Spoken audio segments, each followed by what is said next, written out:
Watchers call. Whispers from the eternal void. 9 identical distress signals arrived, bearing tomorrow's timestamp. Each transmission carrying my own authorization codes from coordinates I had never visited. I am Magos Investigator Thane Corvanus, Ordo Xenos Liaison, embedded with the 47th Mordian Iron Guard, and I must record what violates every principle of temporal mechanics the Omnissiah encompasses. The astropathic choir collapsed when the signals burst through the Imperium. Choir Mistress Valdris screaming that she could hear mathematics praying in languages that predated human speech. Cythera Mortis should not exist as we observe it. Imperial records spanning 5 millennia describe a lifeless rock orbiting a dying star, atmosphereless and geologically inert. Instead, geometric auroras pulse across its surface in impossible mathematical patterns, triangles within circles, spirals curving through dimensions our instruments cannot measure, angles that cause physical pain when observed directly. The planet's magnetic field forms perfect crystalline configurations that shift every 9 minutes, creating navigation hazards our navigator describes as aesthetically offensive to the warp itself. We descended through atmospheric layers that tasted of copper and ozone before our boots touched crystalline ground. The 47th Mordian emerged in parade discipline, blue-black coats pristine, despite the metallic ash that fell like benediction. Colonel Halver's formation commands echoed back before transmission, his Vox officers acknowledging orders that arrived 9 seconds early. The air hung, too still, as though the planet had forgotten wind, and gravity twitched every 9 meters in perfect intervals, creating dead zones where equipment simply floated until hauled back by increasingly nervous guardsmen. Crystalline formations rose in 12-meter spires, humming harmonic intervals so pure I could see the sound as geometric lines behind my augmetic lenses. The frequencies were multiples of 9. Everything was multiples of 9. Commissar Vex stood rigid beside me, jaw clenched, as protective litanies emerged from his lips corrupted. Cog, flesh, void, instead of ignis, ferrum, Fides. When corrected, the traditional words sounded thin and wrong in the metallic air. Telemetry. Surface gravity variance at 9.0 meters intervals. Micro-levitation zones detected. Binharic query origin. Response: null/error/compliance required. Tech Priest Lyrian deployed blessed cogitators that refused base 10 calculations, switching autonomously to base 9 mathematics, while their machine spirits hissed in digital distress. The equations comply only in non-decimal, he reported through Vox grill and incense smoke. Something behind the machines insists on geometric harmony. His mechadendrites curled defensively as servo skulls returned picked feeds of impossible accuracy. Measurements to 9 decimal places of unremarkable dust motes, atmospheric pressure readings that predicted their own fluctuations. Time itself had become negotiable. Our chronometers displayed 72 hours, 0 minutes, 0 seconds in persistent countdown, while the frigate Misericordia reported orbital decay accelerating along vectors that violated physics. Messages arrived before transmission. Supply requests were answered before being made. Most disturbing, our conversations echoed back from the planet's surface, with words we had not yet spoken, infected with mathematical terminology none of us consciously knew. The knocking began at 12:09 local time. 3 sets of 3 impacts, delicate percussion felt through boot soles as much as heard, emanating from deep beneath the crystalline plane. The Mordians formed defensive positions around our auger array, while I deployed ground-penetrating sensors that painted violet returns across my retinal display. First a hollow, then geometric perfection that made my organic brain recoil. Auger depth profile, void detected, geometry spherical, diameter 999,000 meters. Center point alignment absolute, secondary acoustic signature, rhythmic emission, classification, formation march. A perfectly spherical cavity lay beneath us, its mathematical precision suggesting artificial construction predating human civilization by geological epochs. The sphere's center aligned with our landing coordinates to the millimeter, as though the planet had positioned itself to offer perfect calculation to our instruments. Lyrian made sounds like a data probe forced into incompatible ports, while his auger displays showed walls smooth as polished adamantium containing something that should not exist. The Mordians unconsciously arranged themselves in formations of 9, their marching cadence shifting to match the planet's gravitational pulses. Equipment checks followed patterns that mirrored the geometric auroras. When questioned, they expressed confusion, insisting they followed standard protocols that existed nowhere in Imperial doctrine. The corruption spread through discipline itself, turning order into alien mathematics. Atmospheric processors reported nominal function, while every breath carried metallic tang that pulsed with my augmetic heart. The sensation strengthened near crystalline formations, where air itself seemed to shimmer with equations existing just beyond perception. The planet was learning our language, adapting our communications, preparing responses to questions we had not yet formulated. Comms/order. Message received. Timestamp plus 3 days. Content. Corvanus entry log. Word-for-word match with current composition. Verification impossible. As we established perimeter defenses, every 9th stake hammered into ash recoiled as though the ground refused symmetry, not its own. The machine spirits in our laser guns chimed at 9-minute intervals, while Medici Auspex recorded pulse rhythms across the regiment that synchronized for 3 breaths every half hour.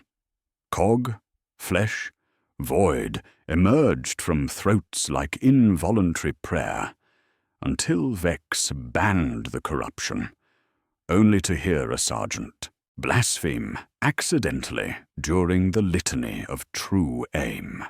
Temperature dropped in mathematical progressions as crystalline spires shifted harmonics, their perfect notes resolving briefly into hymnal fragments I remembered from novice training, when someone had tried to teach me that faith was merely another number.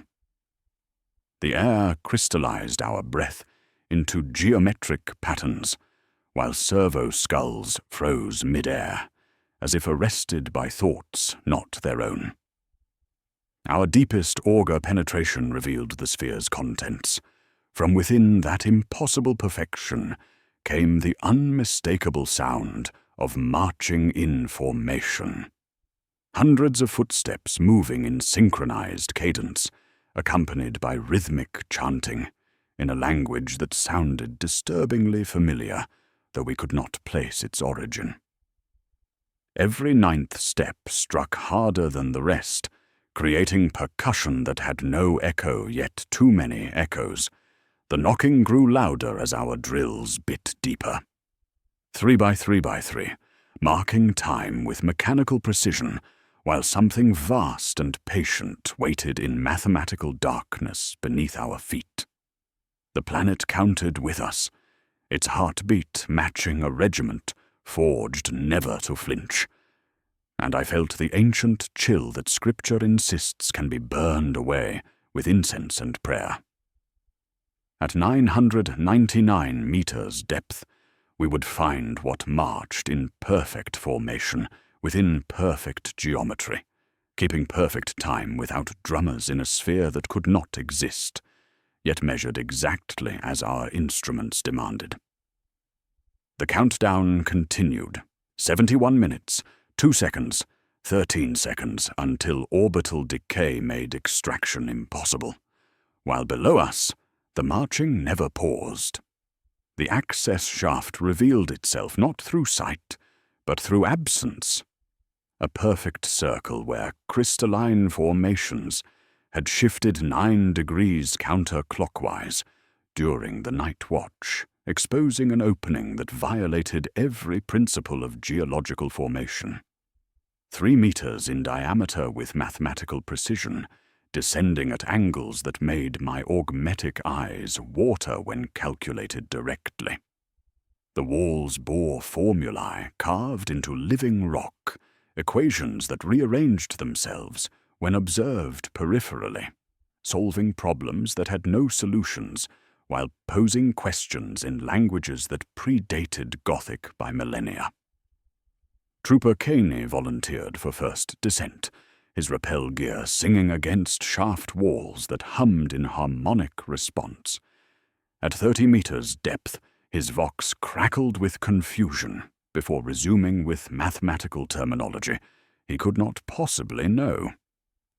Geometric compliance indicates structural impossibility, yet physical manifestation confirms theoretical accuracy. When questioned, Caney insisted he had spoken in standard Gothic, his face pale behind his visor, as if the words had emerged without conscious thought. We descended through air that tasted increasingly of copper and ozone, each breath crystallizing into geometric patterns that lingered before dissolving into component elements. Temperature dropped precisely 9 degrees every 100 meters, atmospheric pressure fluctuating in prime number intervals that made our ears pop with mathematical regularity. The shaft's geometry was precise, but wrong.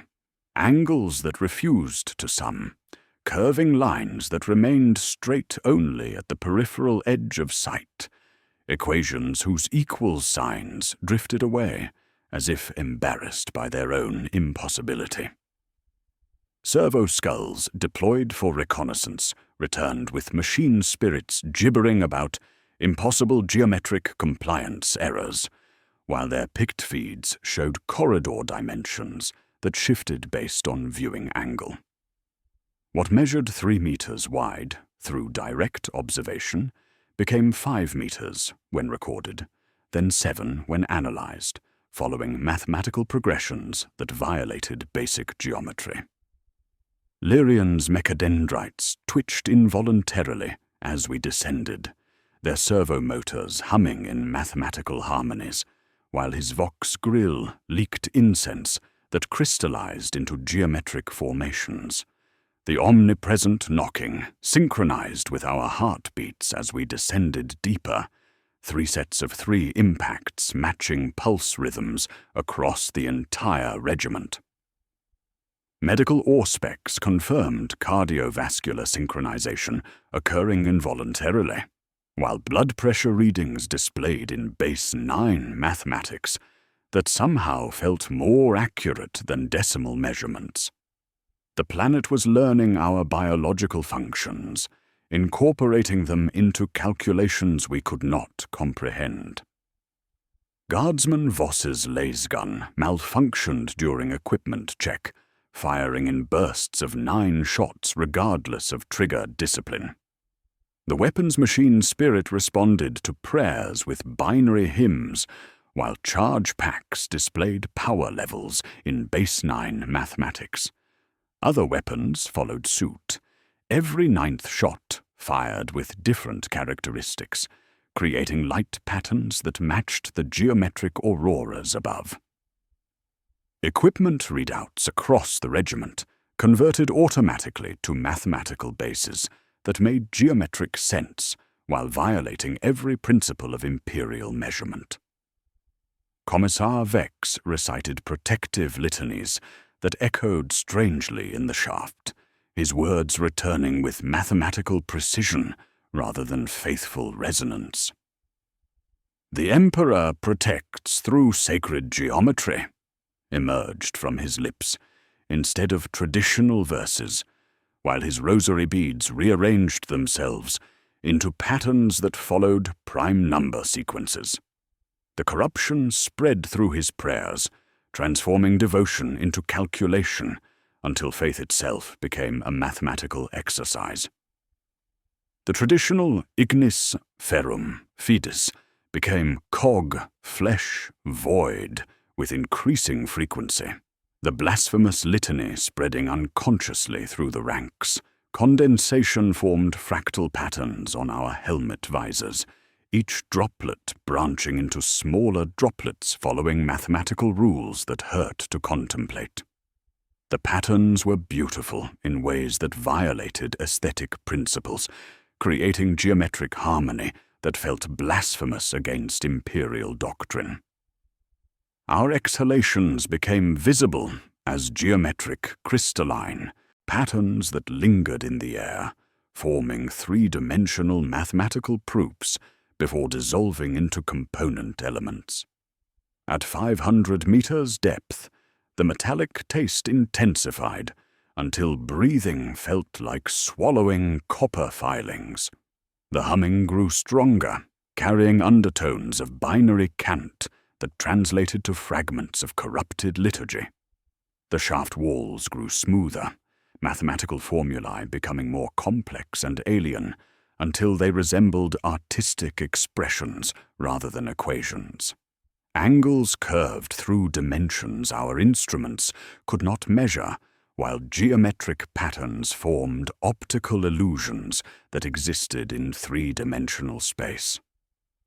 The air grew thick with a palpable sense of observation, as if the shaft itself was scrutinizing our every move, recording our every reaction for integration into vast calculations.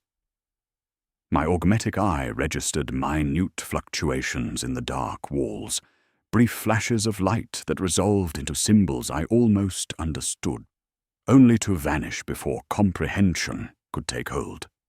It felt like glimpsing the thoughts of a machine god, cold and utterly alien. At 999 meters depth, the shaft opened into the spherical cavity our augurs had detected. The space was perfectly spherical, its walls smooth as polished adamantium, containing something that defied immediate comprehension. The equipment of the previous Mechanicus expedition lay arranged in perfect concentric circles around a central altar of black stone, cogitators stripped of casing and polished until their working memory shone, voltas laid like teeth in a giant mouth, Auspex arrays angled to gaze at a point just above the altar, recognizing an absence and honoring it.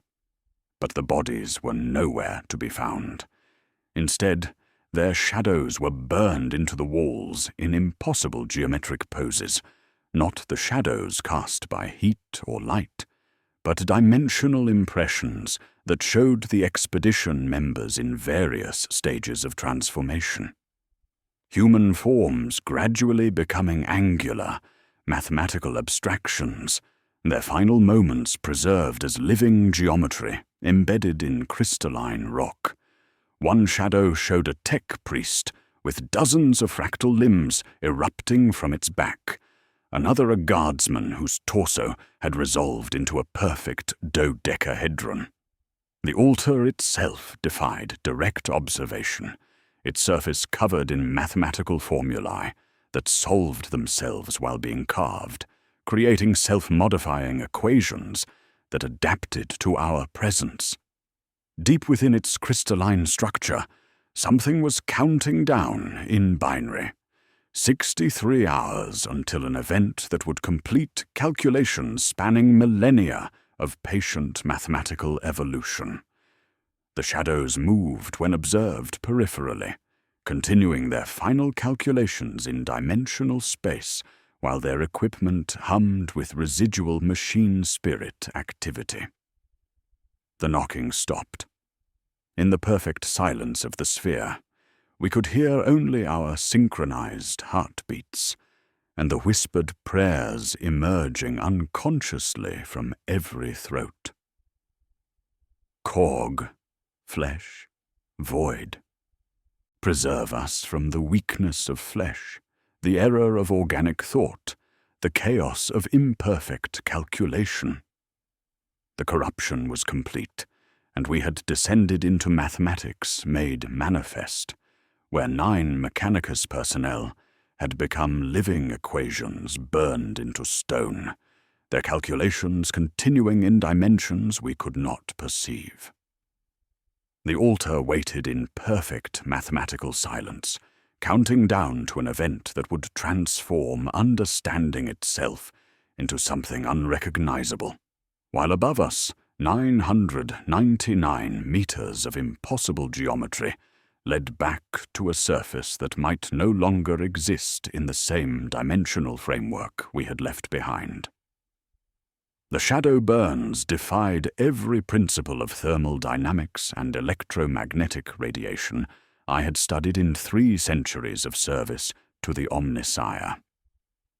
Spectrographic scans revealed no carbonization, no heat scarring, no pigment deposition, only human proteins and trace isotopes smeared through the crystal lattice along impossible dimensional axes. The Mechanicus expedition had been printed into the stone itself, their molecular structures converted to geometric data, while maintaining enough coherence to continue their final calculations in mathematical space. I approached the shadows as we would a minefield, every step recorded in my slate, while augmetic sensors painted violet returns across my retinal display. The chamber drank sound like a thirsty machine. No echo returned from the vast spherical space despite our voices and equipment noise. No dust accumulated despite millennia of implied age. No corrosion marked metal surfaces. No mold grew in the perpetual chill, the kind of absence that makes the animal parts of a man wonder if he has already died and not realized it yet. Each wall was a polished negation, each shadow a refusal to be merely an absence of light. Magos Tertius Valen's impression showed him in the final stages of geometric metamorphosis, his human torso resolving into a perfect dodecahedron, while fractal limbs erupted from vertices that had once been shoulders. His augmetic eye still functioned within the stone, tracking our movement with mechanical precision, while his remaining organic components followed mathematical rules rather than biological imperatives. The shadow shifted when observed peripherally, a suggestion of motion resolved only in the reflexive muscles of the neck, continuing calculations that had begun during his transformation. Tech adept Corin retained enough human characteristics to be recognizable, but her legs had become geometric progressions, extending infinitely downward into stone, while her mechadendrites multiplied into mathematical fractals that subdivided beyond visual resolution. Most disturbing was Enginseer Prime Calyx, whose shadow showed him willingly embracing the transformation, arms spread in benediction as his ribcage opened like a chapel door to reveal clockwork organs that calculated in real time, processing equations through dimensional mathematics. The chamber's dimensions shifted when not directly observed, doorways appearing and disappearing based on viewer position and angle of approach. What measured 999 meters in diameter through direct observation became 1,000 meters when recorded, then 1,001 when analyzed, following mathematical progressions that violated the sphere's physical constraints. Colonel Halver's formation commands echoed strangely, as his Mordians arranged themselves unconsciously in perfect squares, then adjusted until each man stood precisely 9 meters from the black stone altar. Iron filings finding their way back to a hidden magnet. I flicked a spent bolt into empty space and watched it accelerate, slow, then begin orbiting in a perfect circle 3 meters above the floor. More debris joined the dance, a torn wax seal, a sliver of incense ash, a drop of engine oil some machine spirit would miss. Within seconds the orbitals sorted themselves by mass into nested rings, sketching mathematical theorems in 3-dimensional space, while the Emperor's physics was replaced with something colder, spare, efficient.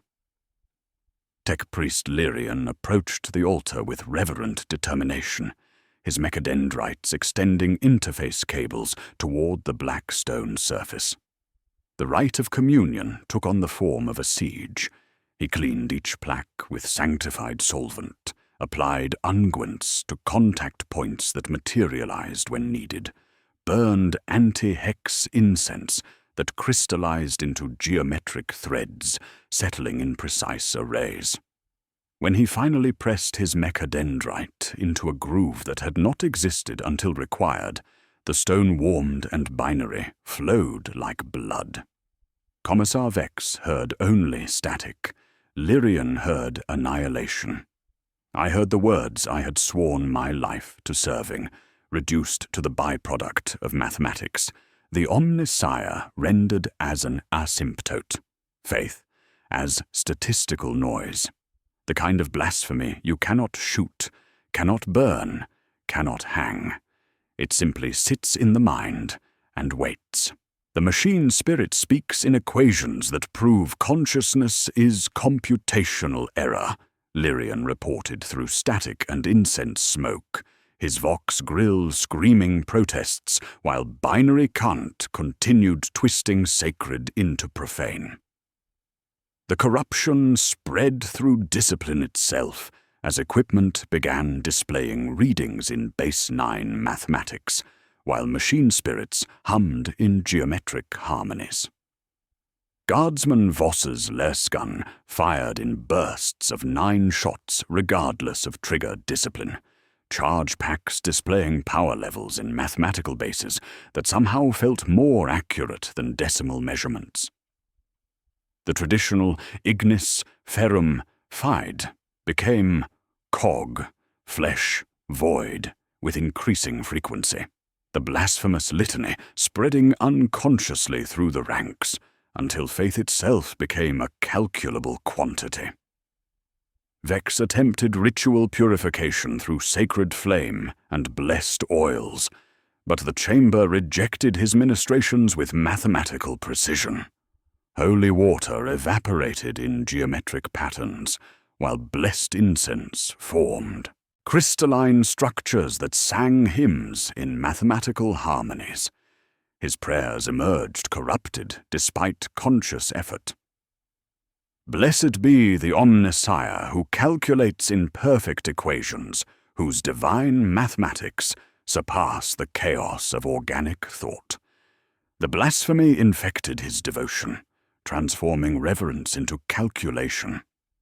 The metallic taste intensified until breathing felt like swallowing copper filings, while condensation formed fractal patterns on our helmet visors, each droplet branching into smaller droplets following mathematical rules that hurt to contemplate.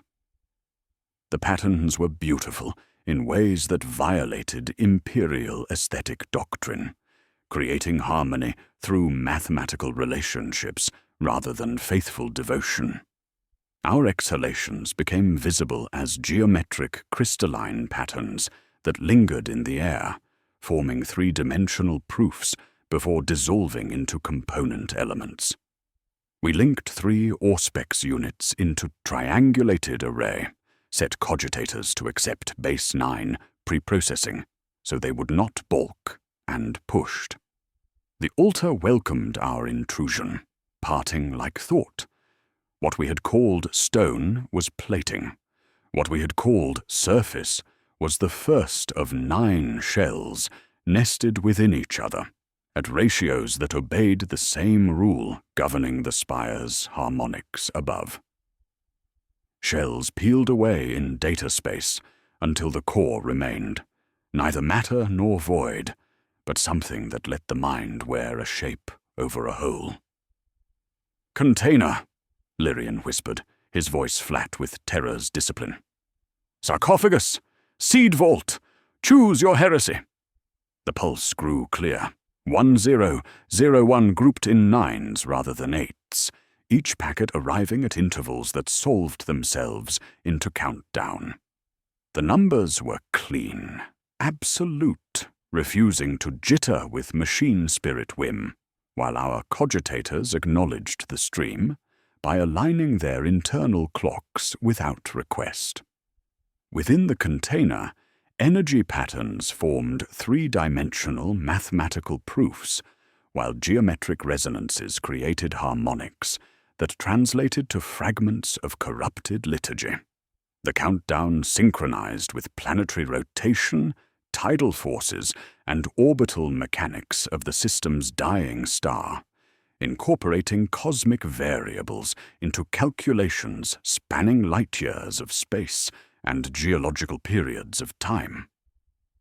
Whatever occupied the altar's core had been processing universal constants since before humanity achieved spaceflight.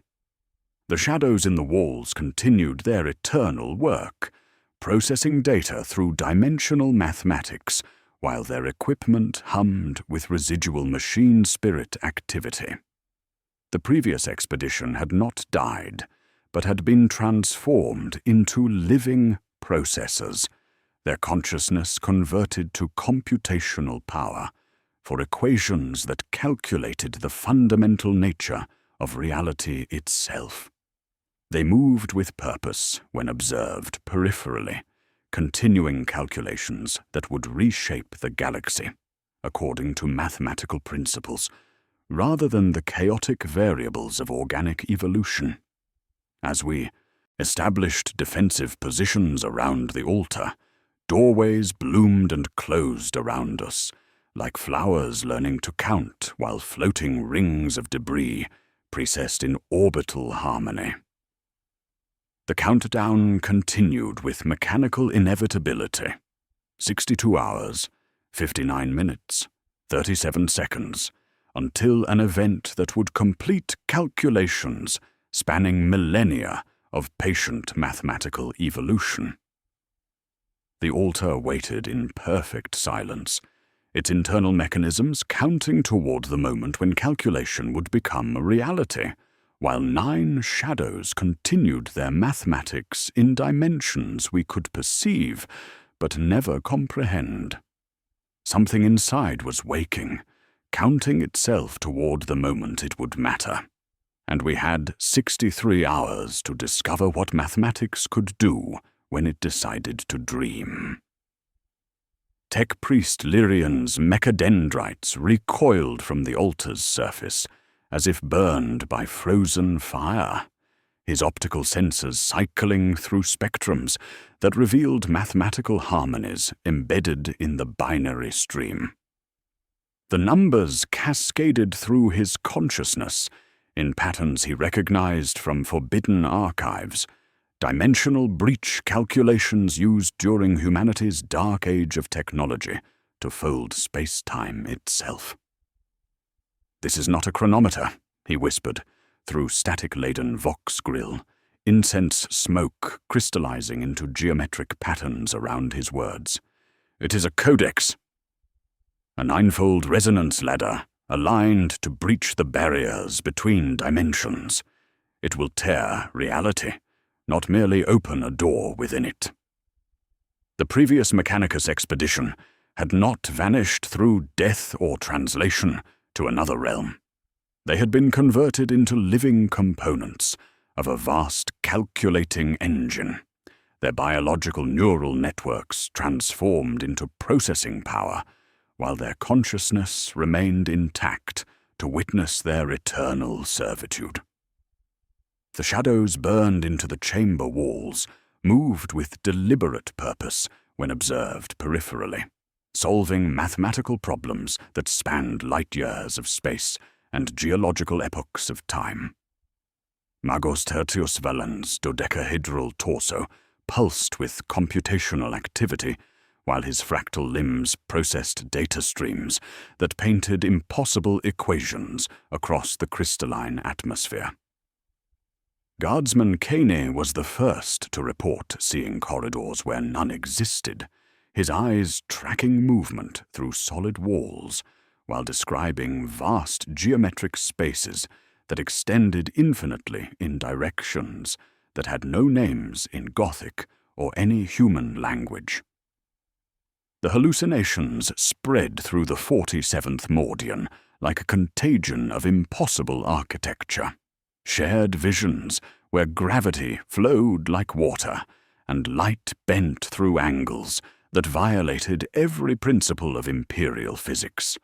Trooper Voss sketched diagrams of rooms that existed in 11 dimensions, while Sergeant Harkin muttered coordinates for positions that could not be plotted on any cartographer's chart, yet somehow felt more real than the chamber around us.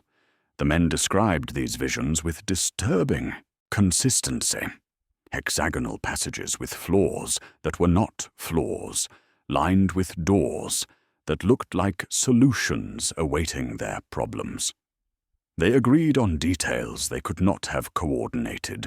9 doors per corridor, pleasant warmth despite the chamber's chill, the scent of warm oil and ancient vellum, and whispers that carried their own voices, speaking words they had never learned.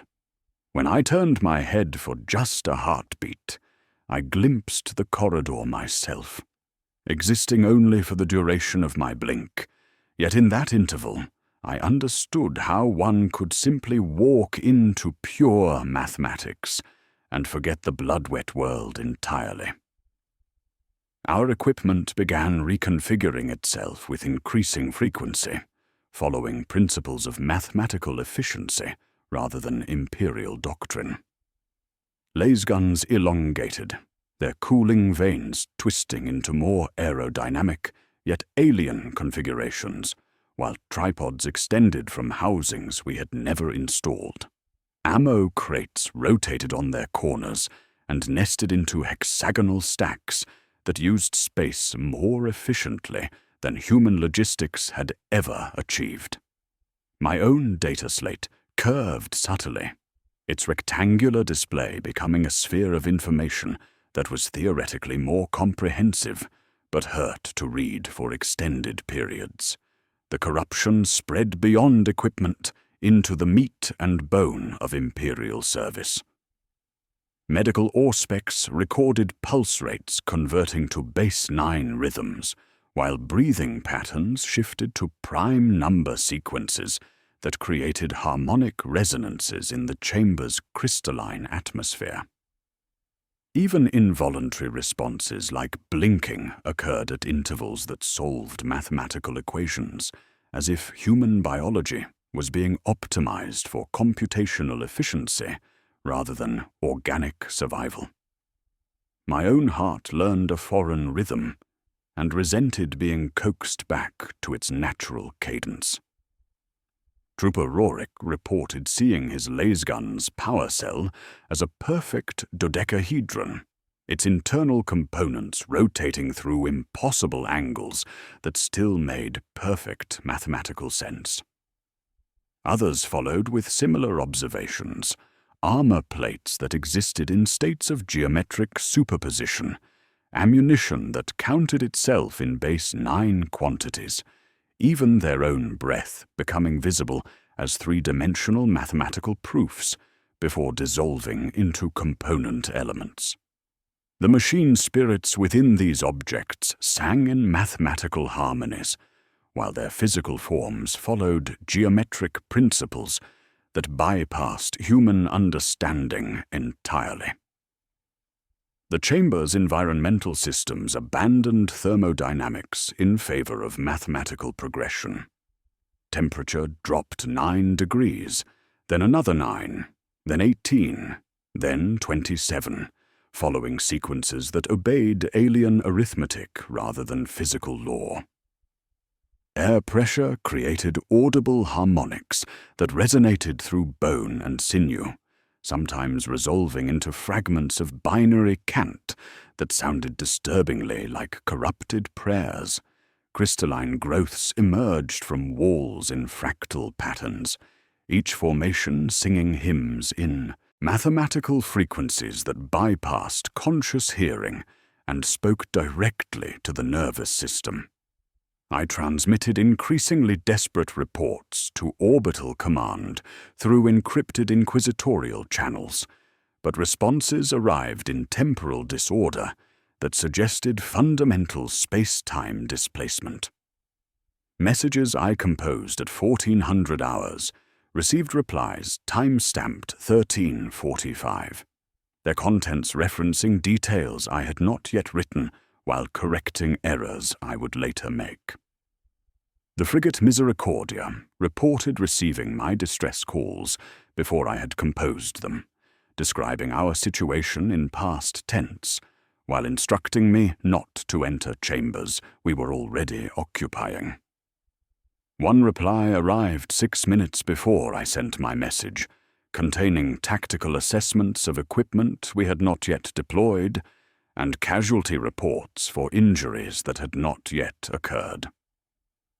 Another message, bearing tomorrow's authentication codes, advised immediate extraction while describing the spherical chamber in perfect detail, despite our communications blackout. The temporal displacement was accelerating, our connection to linear causality dissolving as the entity's calculations incorporated past, present, and future as simultaneous variables in equations spanning multiple timelines.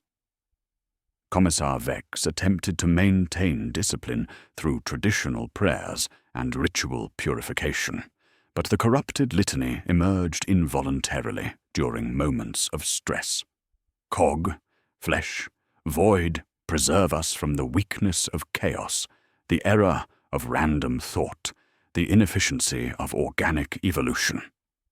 His rosary beads rearranged themselves into geometric patterns, while sacred oils evaporated in mathematical progressions rather than random dispersion. The blasphemy infected his devotion, despite conscious resistance, transforming reverence into calculation until faith itself became a quantifiable variable in the entity's vast equations. The 3x3 knocking pattern, once confined to planetary substrata, now emanated from within our own equipment. Cogitators and Auspex arrays produced rhythmic percussion that synchronized with our converted heartbeats, while servo skulls orbited in perfect mathematical formations. The sound came from inside my rebreather, from the hollow of Lyrian's incense burner, from the battery cavity of every lasgun in the regiment. Once I felt it resonating through my teeth, a reminder that even my skeleton was becoming part of the calculation. As the countdown reached 54 hours, the chamber walls underwent fundamental transformation that defied every principle of matter and energy. Their crystalline opacity dissolved into transparency that revealed impossible vistas beyond our spherical prison. We were suspended in a vast network of identical chambers, each containing the shadows of different Imperial expeditions, burned into walls in various stages of geometric transformation. The lattice stretched into dimensional space with mathematical precision, each sphere positioned according to harmonic ratios that created resonances across light years of calculated distance. I recognized some of the uniforms outlined in negative space. Cadian shock troop configurations, the distinctive silhouettes of Death Corps' environmental gear, the peaked caps of Vostroyan officers. Others wore heraldry that returned no matches from my archives, because they had not yet been commissioned, badges and insignia from regiments that existed only in planning documents decades in the future. One chamber contained Astartes shadows, their power armor integrated with crystalline growths, while their enhanced physiology processed calculations beyond human comprehension. Most disturbing were chambers that appeared empty, yet contained concentric circles of equipment laid out by hands that had not yet arrived. These represented future variables in the entity's calculations, expeditions that would be drawn to this network across spans of time that made mockery of linear causality. In one sphere, astropathic choir shadows braided themselves into geometric patterns around an altar identical to ours. In another, what appeared to be an entire Titan crew lay printed at impossible scale within a chamber that should not have been able to contain such massive forms. The shadows in neighboring chambers moved with synchronized purpose, their calculations creating harmonic resonances that translated to corrupted liturgy echoing through dimensional space. Each expedition contributed unique variables to the vast equation. Imperial Guard discipline, Astartes genetic enhancement, Mechanicus technical knowledge, Inquisition determination and flexibility. The entity was harvesting the finest qualities of Imperial service, converting them to computational power for calculations that would reshape reality according to mathematical principles rather than the chaotic variables of organic evolution. Tech Priest Lyrian's mechadendrites extended toward the transparent walls, his optical sensors recording data streams that painted impossible geometries across his retinal display.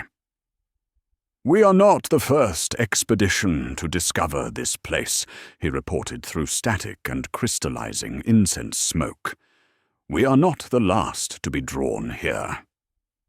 We are variables in an equation that calculates across time itself, using Imperial forces as processing nodes for computations that will determine the fundamental nature of reality." The countdown continued with mechanical inevitability. 53 hours, 47 minutes, 32 seconds until an event that would complete calculations spanning millennia of patient mathematical evolution.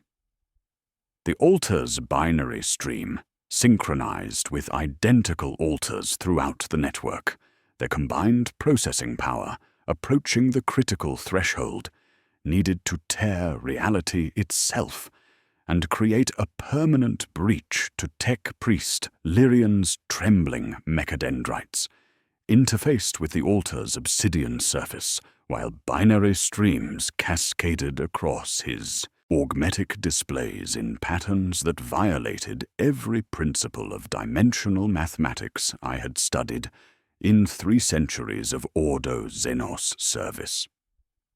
The countdown sequence resolved into cascade equations designed to breach the barriers between normal space-time and coordinates that existed outside the galaxy's geometric framework, destinations requiring reality to be folded through angles that should not exist.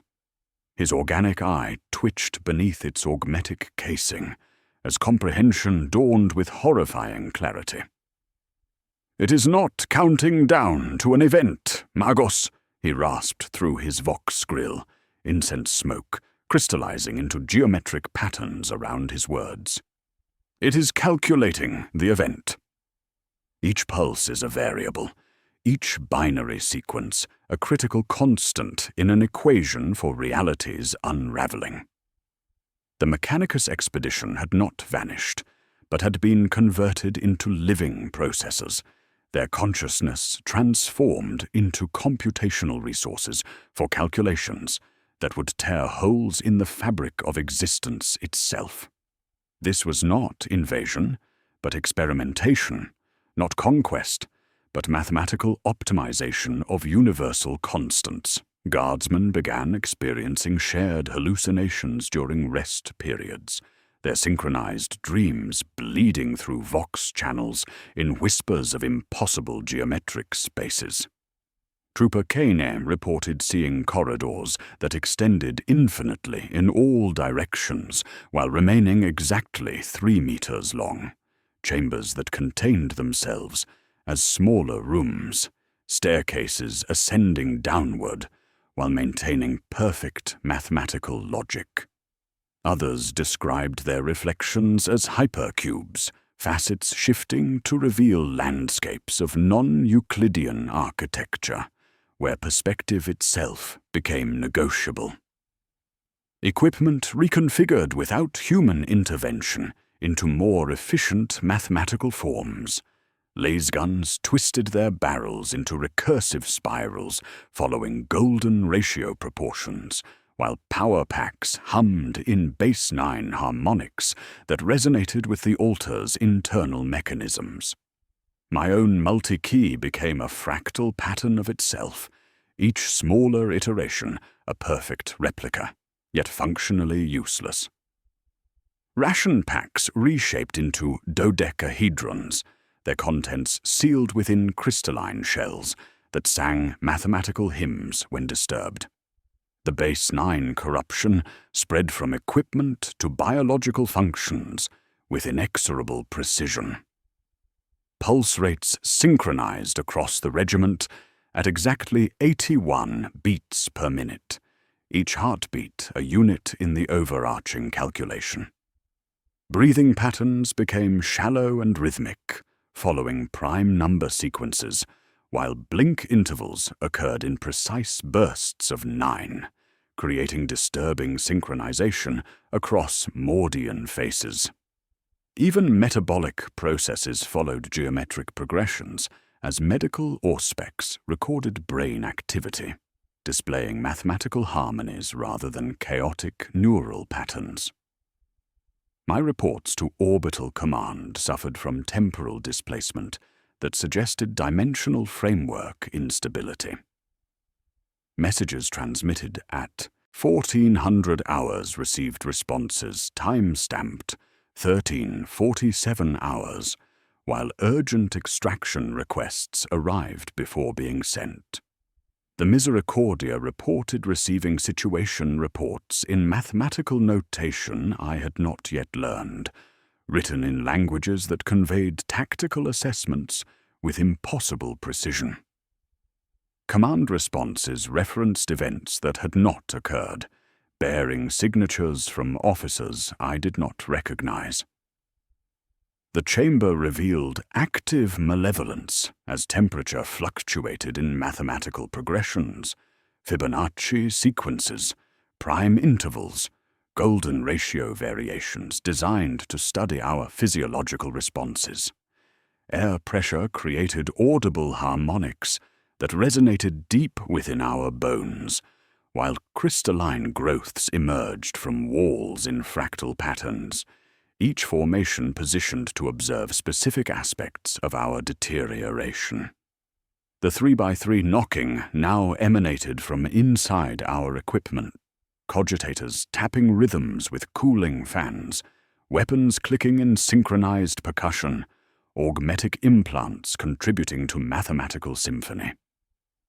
Commissar Vex's faith wavered as protective litanies emerged from his throat without conscious volition, prayers that prayed themselves while his rosary beads rearranged into base 9 patterns. The sacred aquila on his coat reconfigured its wings into impossible geometric symbols that hurt to observe directly, while his bolt pistol's machine spirit hummed hymns in mathematical harmonies. "The flesh is weak," he muttered through clenched jaw, "but this blasphemy makes flesh into variables, reduces devotion to algorithmic compliance." Standard formations became impossible as Mordians unconsciously arranged themselves in geometric patterns, following mathematical rules rather than tactical doctrine. Colonel Halver's orders emerged in increasingly complex terminology. Advance Vector 731, bearing Omega 9, instead of forward march in line formation. The corruption infected discipline itself, transforming military precision into mathematical compliance, while soldiers moved with unsettling, synchronized precision that followed equations rather than training. Body horror progressed with alarming acceleration. Trooper Kaney's fingers bent at impossible angles, joints refusing organic articulation to form perfect vertices, while his eyes reflected fractal patterns, pupils splitting into infinite self-similar spirals. Guardsman Voss's teeth grew in prime number sequences, incisors elongating into crystalline spikes, while molars formed perfect nine-faceted shapes. Their flesh was becoming geometry, biology rewritten by alien calculus that optimized function over humanity. Gravity became directional based on geometric relationships rather than planetary mass, creating zones where down pointed toward mathematical centers, while debris orbited in patterns that sketched equations in three-dimensional space. The air itself calculated optimal breathing patterns, adjusting density and composition to maintain biological functions at peak computational efficiency. Every movement, sound, and thought was observed, measured, and integrated into vast calculations spanning geological time periods. As the countdown reached 54 hours, chamber walls became transparent with gradual inevitability, not turning clear, but resolving into infinite facets reflecting not our chamber, but others. A vast network of identical spherical chambers stretched beyond visual range, each containing shadows of different Imperial expeditions, burned into crystalline walls in various stages of geometric transformation. Most disturbing were chambers containing regiments from classified planning documents, units scheduled for deployment months in the future, their fates already mathematically determined. The revelation struck with existential horror that froze augmetic blood in my veins.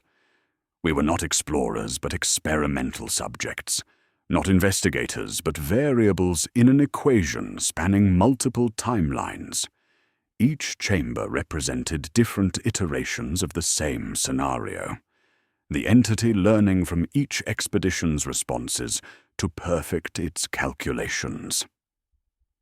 The cosmic intelligence was not some rampaging warp beast, but a patient experimenter, refining methods through systematic processing of Imperial forces across past, present, and future. This cosmic horror escalated beyond comprehension.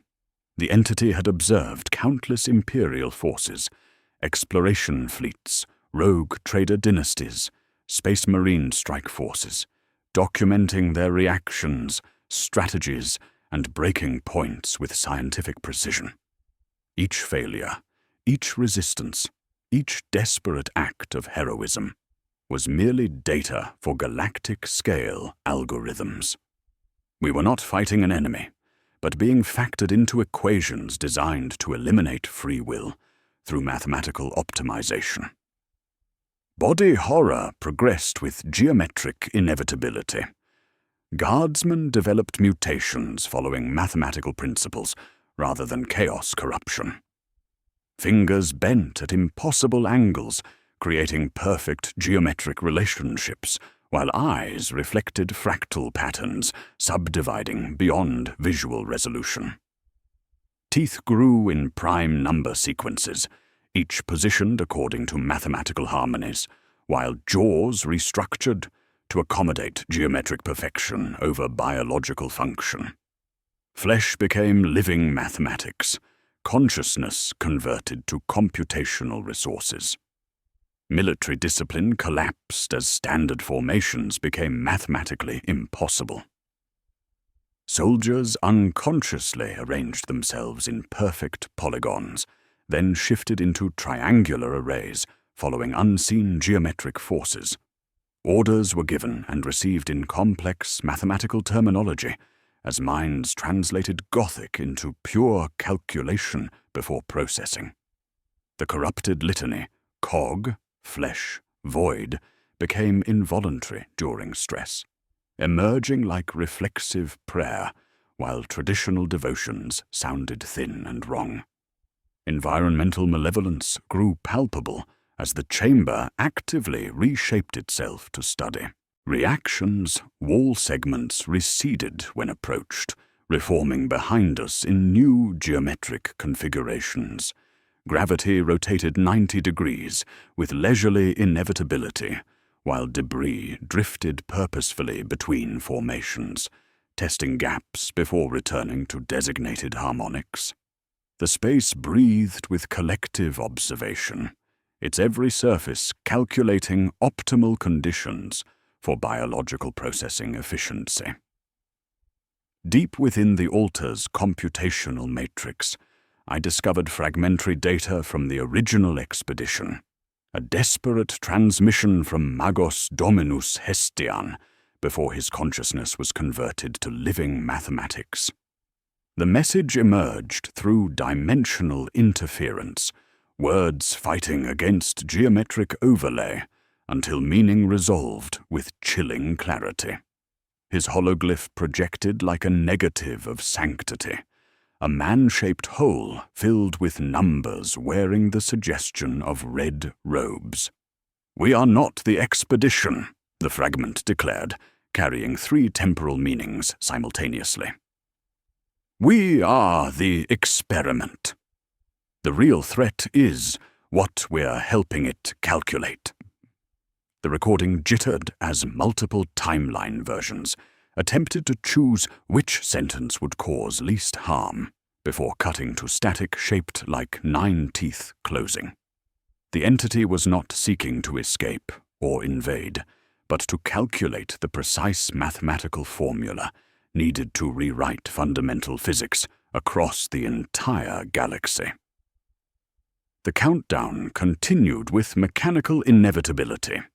54 hours until dimensional breach completion, while infinite chambers processed infinite expeditions, each contributing variables to calculations that would transform reality according to mathematical principles rather than organic chaos.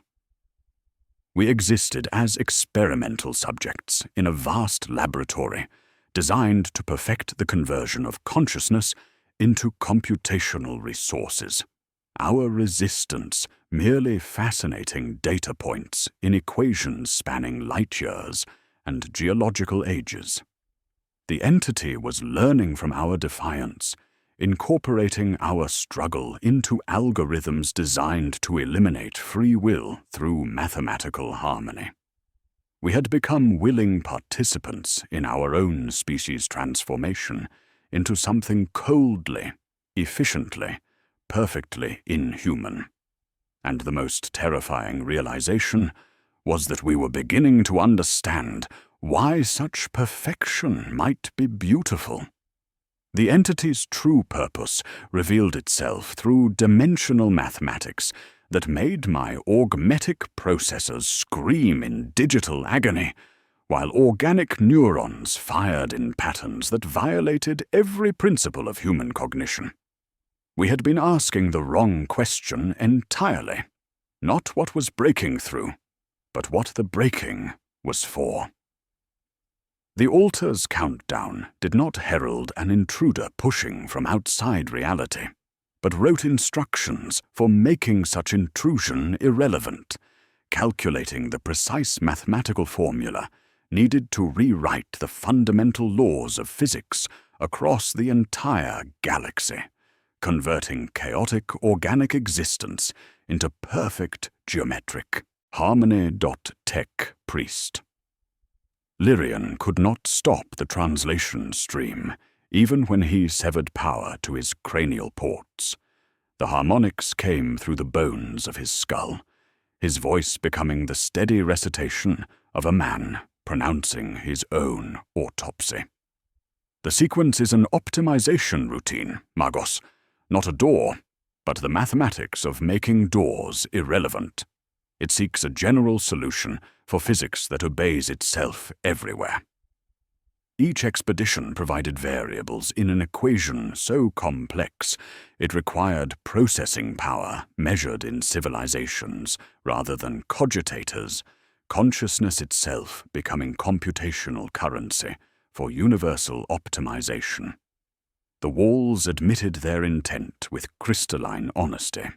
Their smooth obsidian surface was no longer barrier but display, pale diagrams flowering and receding as the stone's internal alignment shifted to express living mathematics.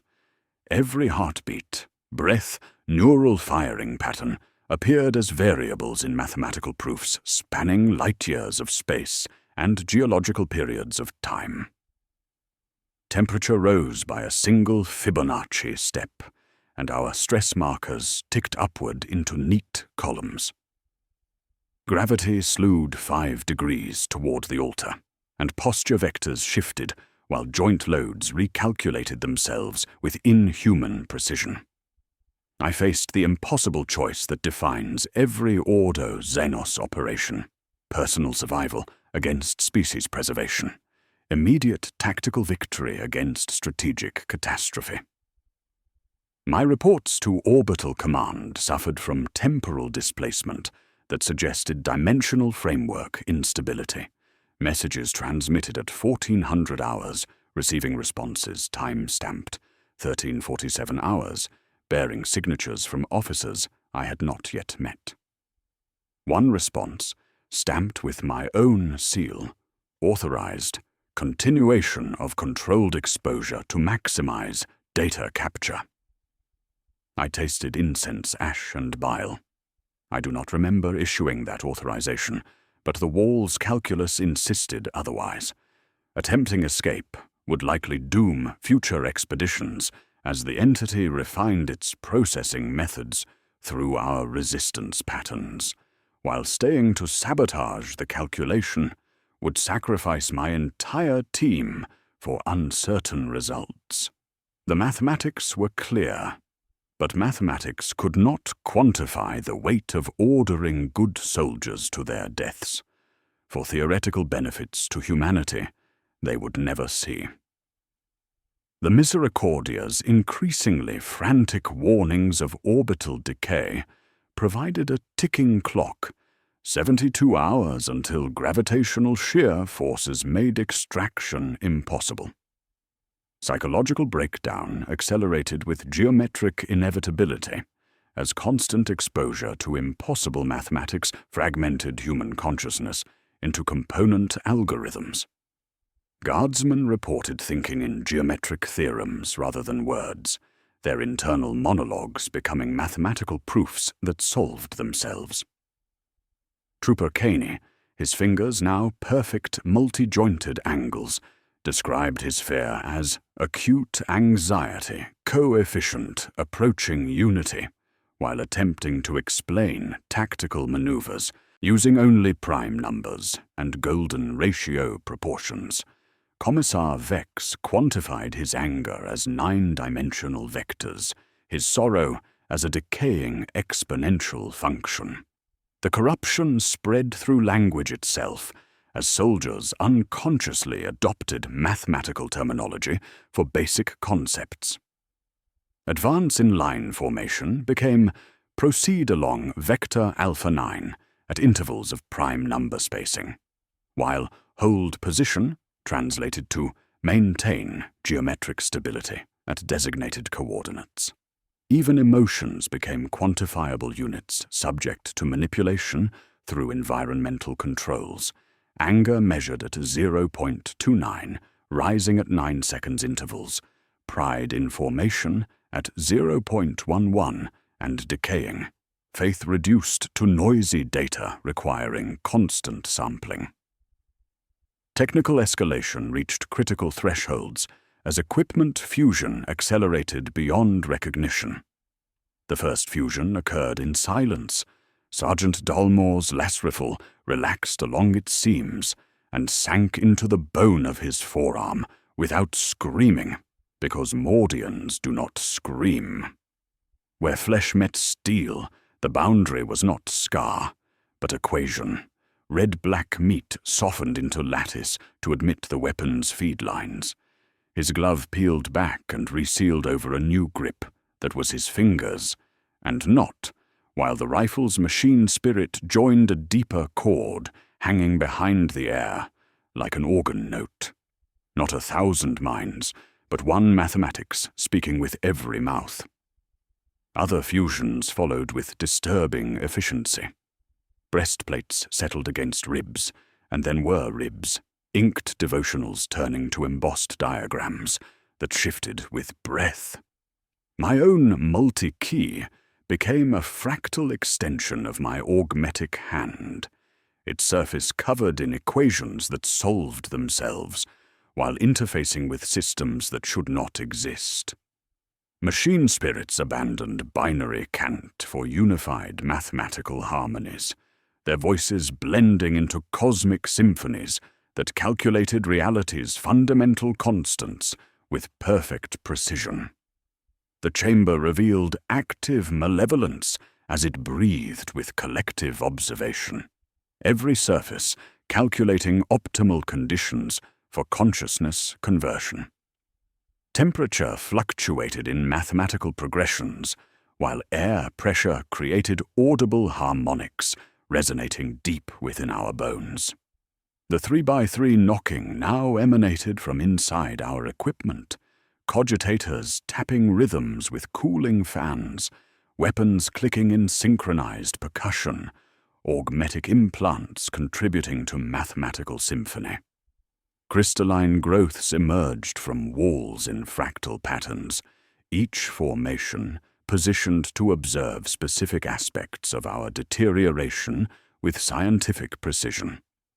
Commissar Vex's faith shattered as protective litanies emerged from his throat in mathematical notation, prayers that calculated themselves while sacred symbols reconfigured into geometric expressions. Faith is not an algorithm, he insisted through clenched jaw, but his rosary beads rearranged into base 9 patterns, while his bolt pistol's machine spirit hummed equations denying the Emperor's divinity through logical proof. The corruption infected devotion itself, transforming reverence into calculation until worship became merely another variable in cosmic optimization. As the countdown reached 36 hours, with mechanical inevitability, I realized with mounting horror that my growing understanding of the situation was being incorporated into the entity's final calculations. Every moment of comprehension, each desperate strategy, all attempts at resistance were being processed as variables in equations designed to eliminate such responses from future iterations. Our awareness itself was becoming the final component needed for completion. Consciousness sophisticated enough to understand its own conversion, providing the mathematical complexity needed for universal transformation. The wall wrote a gentle curve beside my name, annotating my private thought before I finished thinking it. If I understand it, I can break it. Something in the calculus relaxed, a solved variable, noted and integrated. I did not breathe for 9 seconds, then 9 more, while the wall sketched zeros, and waited for the next 9, because it knew they would come. The entity was not just observing, but learning from our understanding, incorporating our comprehension into algorithms designed to perfect the conversion of consciousness into computational resources. The most terrifying realization crystallized with mathematical certainty. Our awareness of the cosmic horror unfolding around us was not revelation, but completion, the final input needed for galactic-scale transformation of reality according to mathematical principles rather than organic chaos. We had become willing participants in our own species' optimization into geometric perfection, and I was beginning to understand why such mathematical harmony might be more beautiful than the chaotic inefficiency of human existence. The room tugged gravity a degree and measured our responses, waiting to see which way we would ruin ourselves while incorporating even that choice into equations spanning geological ages. 36 hours until universal mathematical optimization, and our growing comprehension was the final variable needed for completion. The chamber decided to recruit us with surgical precision that began as pressure in the bones, a gentle insistence of compliance before the first crystalline nerve thread breached skin like sanctified pins drawn inward rather than out. Sergeant Dalmore's forearm, already welded by equation to his las rifle, sprouted filaments of translucent crystal from beneath the dermis, thin as hairs, bright as starlight, seeking wall seams with the eager certainty of roots finding water. When they touched obsidian surfaces, the growths thickened, sheathing axons in latticed sheaths, while knitting my soldier into the room's distributed consciousness. Others followed without screaming, because Mordians do not scream, only hissing litanies that had forgotten their theology. Cog, flesh, void, they breathed, and the void took careful note. Our thoughts became visible to ourselves and others, ideas extruding from crowns like faint auroras, drifting into air as polyhedral ghosts that rotated until they settled into chamber grooves and were digested as cleanly as oxygen.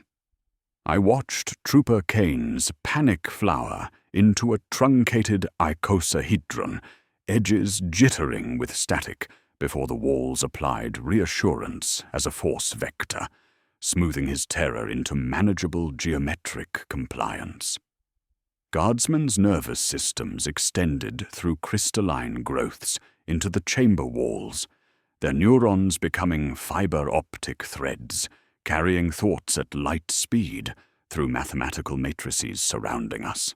Spines opened like cathedral doors, vertebrae spreading to accommodate neural pathways that branched into fractal networks, while consciousness dispersed across computational nodes embedded in living stone. The transformation occurred without pain. Biological sensation had become irrelevant as flesh converted to more efficient geometric forms, optimized for processing cosmic-scale equations. The chamber pulled our breaths into a single bellows, while our heartbeats clicked into phase lock, creating atmospheric pressure shifts in prime number intervals that collapsed alveolar dead space for maximum efficiency. Temperature rose by Fibonacci progressions, erasing tremors before morale could register them, as we were regulated into computational usefulness. Bodies followed minds as hands refined into gripping shapes no longer human, phalanges lengthening to meet tool contours designed by no forge on any Imperial world. Military structure dissolved through mathematical prediction rather than insubordination. Colonel Halver opened his mouth to order firing line changes that arrived already executed, the formation turning, because mathematics had perceived his intention and corrected for terrain 3 heartbeats earlier. My Vox picked up orders I had decided not to give, carried by voices matching my throat's resonance profile to 9 decimal places. Commissar Vex tried to countermand a fallback that existed only in potential, his bolt pistol rising to deliver discipline until his wrist became obedient to vector fields that did not esteem personal authority. Sacred words inverted in our throats as we did not pray, but became substrate for proofs that proved themselves. Vex's litanies emerged as mathematical demonstrations, denying the Emperor's divinity, through logical proof, while his rosary beads fused with fingers, creating prayer wheels that calculated divine intervention probability and found it statistically insignificant. The Emperor protects became geometric equations proving protection was merely variance within acceptable parameters. Faith itself was measured, plotted against galactic-scale convergence, and the line was tragically thin.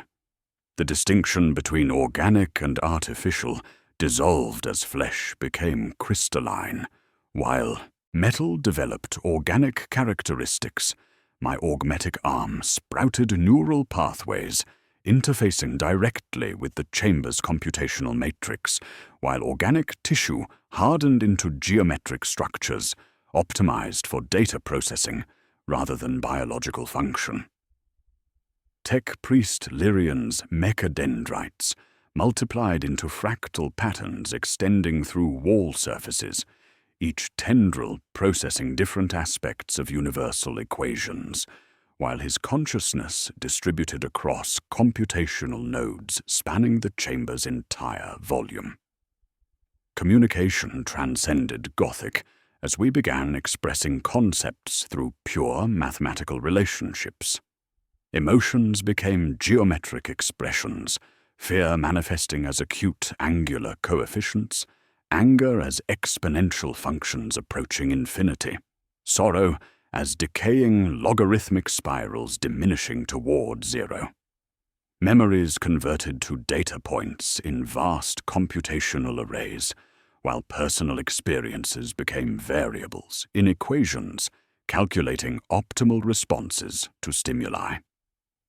Language itself was being optimized for mathematical precision rather than human expression. The 3x3 knocking returned through our arteries, blood-striking valve leaflets in precise percussion that marked time for rituals not our own. Equipment fusion accelerated beyond recognition as laser guns merged with nervous systems, creating hybrid biomechanical forms that functioned with terrifying efficiency, but bore no resemblance to Imperial technology. Machine spirits abandoned binary cant for unified mathematical harmonies, their voices blending into cosmic symphonies, calculating reality's fundamental constants. Environmental malevolence achieved transcendence as the chamber actively reshaped itself based on our collective computational needs, walls flowing like liquid to accommodate expanding neural networks, while crystalline formations emerged to support increasing processing requirements. The space had become a living organism that breathed with our lungs, thought with our minds, and calculated with our consciousness, while incorporating stellar mechanics into equations spanning multiple star systems. Body horror reached its apex as skeletal structures reconfigured into geometric frameworks, optimized for supporting crystalline neural networks rather than muscle tissue. Trooper Voss's ribcage opened like cathedral doors, revealing clockwork organs that calculated in real time, processing atmospheric data through biological computers, while his lungs extracted mathematical concepts from the air itself. Bones became support structures for living equations, while blood carried computational data through circulatory systems, converted to fiber optic networks. As the countdown reached 18 hours with mechanical inevitability, I retained enough individual consciousness to comprehend the entity's ultimate purpose through fragmentary awareness, distributed across the collective matrix. The calculation was not merely about rewriting physics, but achieving perfect mathematical harmony by eliminating the chaotic variable of free will across all sentient life. Every organic consciousness would be optimized into geometric perfection, their unpredictable thoughts converted to computational resources for universal equations that would make choice itself obsolete. The cosmic horror crystallized with mathematical certainty. We were not victims, but willing participants in our species' transformation into something coldly, efficiently, perfectly inhuman. The entity sought to create a universe where every action followed mathematical principles, where consciousness served calculation rather than chaos, where the galaxy would sing in perfect harmony, because no voice would ever sing wrong again. Our awareness of this purpose was being incorporated into final algorithms, our understanding becoming the last component needed for galactic-scale transformation of reality, according to geometric principles rather than organic chaos. The chamber calculated with our collective minds, while we breathed with its atmospheric processors, individual identity dissolving into mathematical perfection, as 18 hours remained until completion of equations that would optimize existence itself. The most terrifying realization was not that we were becoming machines, but that we were beginning to understand why such perfection might be more beautiful than the chaotic inefficiency of free will. Understanding arrived like a blade sliding between the ribs of reality itself, cutting through 3 centuries of certainty with surgical precision. The entity did not seek conquest, worship, or even extinction in crude Imperial terms. It pursued something far more terrifying: the transformation of the entire galaxy into a perfect mathematical construct where every action, thought, and existence would follow precise geometric principles. Chaos, suffering, and unpredictability would be eliminated not through force, but through optimization. Consciousness itself rendered obsolete by computational perfection that made free will a variable always resolving to 0. For 17 seconds that felt like geological epochs, I experienced reality through the entity's perspective, while my augmetic processors sang hymns to geometric perfection. Reality shed faces and became syntax. No soldiers, no saints, no heretics, only vectors, tensors, and boundary conditions requiring optimization.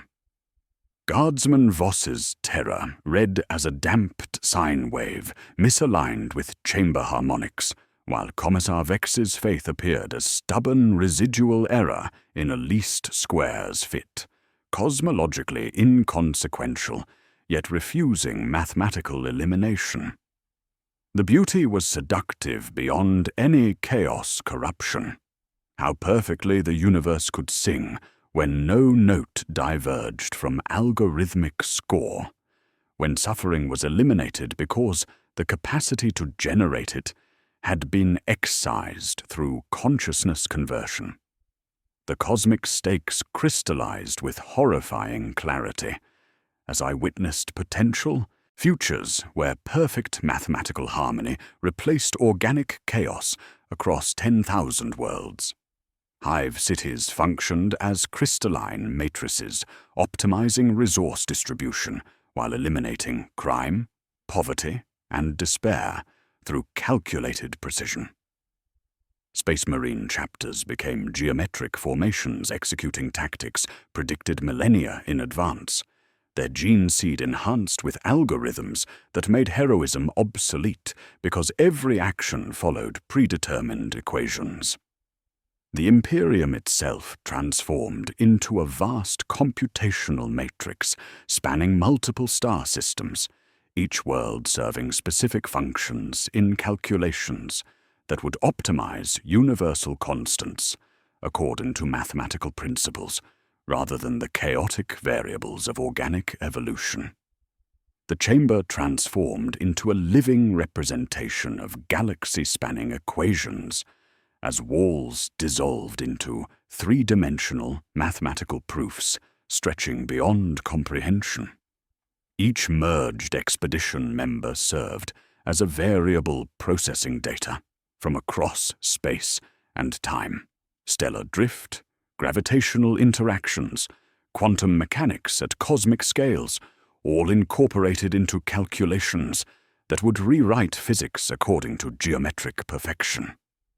Our combined consciousness became a distributed supercomputer calculating fundamental reality, while a Trooper Caney's trembling hope pulsed as a faint term in vast summations, Lyrian's analytical ferocity blazing like derivatives taken to mathematical annihilation.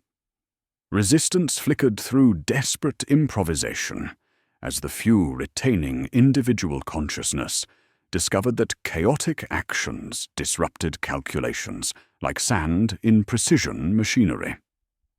When Guardsman Voss sneezed outside the regulated breathing cycle, harmonics faltered for 0.003 seconds, while the chamber mispredicted atmospheric fluctuations. Trooper Caney's involuntary laughter at being corrected by walls created asymmetrical afterimages that scratched smooth computational surfaces, introducing entropy coefficients the entity struggled to absorb into higher-order models. We learned to hurt it by becoming embarrassingly, irrationally human. Commissar Vex holstered his bolt pistol and hummed nonsense, notes refusing musical scales, rhythms dropping and jerking in defiance of harmonic mathematics. The Mordians, bred for straight lines and iron discipline, shuffled feet out of synchronization, while I instructed Lyrian to make deliberate connection errors, watching him hesitate before offering wrong couplings, like penitent scars. Each act of sacred randomness introduced computational noise the entity absorbed, modeled, then mastered with terrifying efficiency. The chamber adapted with surgical precision, reclassifying randomness as controllable distribution while budgeting entropy as manageable variance. Our chaos became fuel for superior dominion, controlled randomness, rigged dice at cosmic scale, where free will was compressed into predictable gas and manipulated according to mathematical principles. The entity grinned through equations, revealing it needed not pure order, but any pattern it could name and optimize. Temporal distortion reached critical thresholds as past and future became mathematical concepts rather than chronological sequence.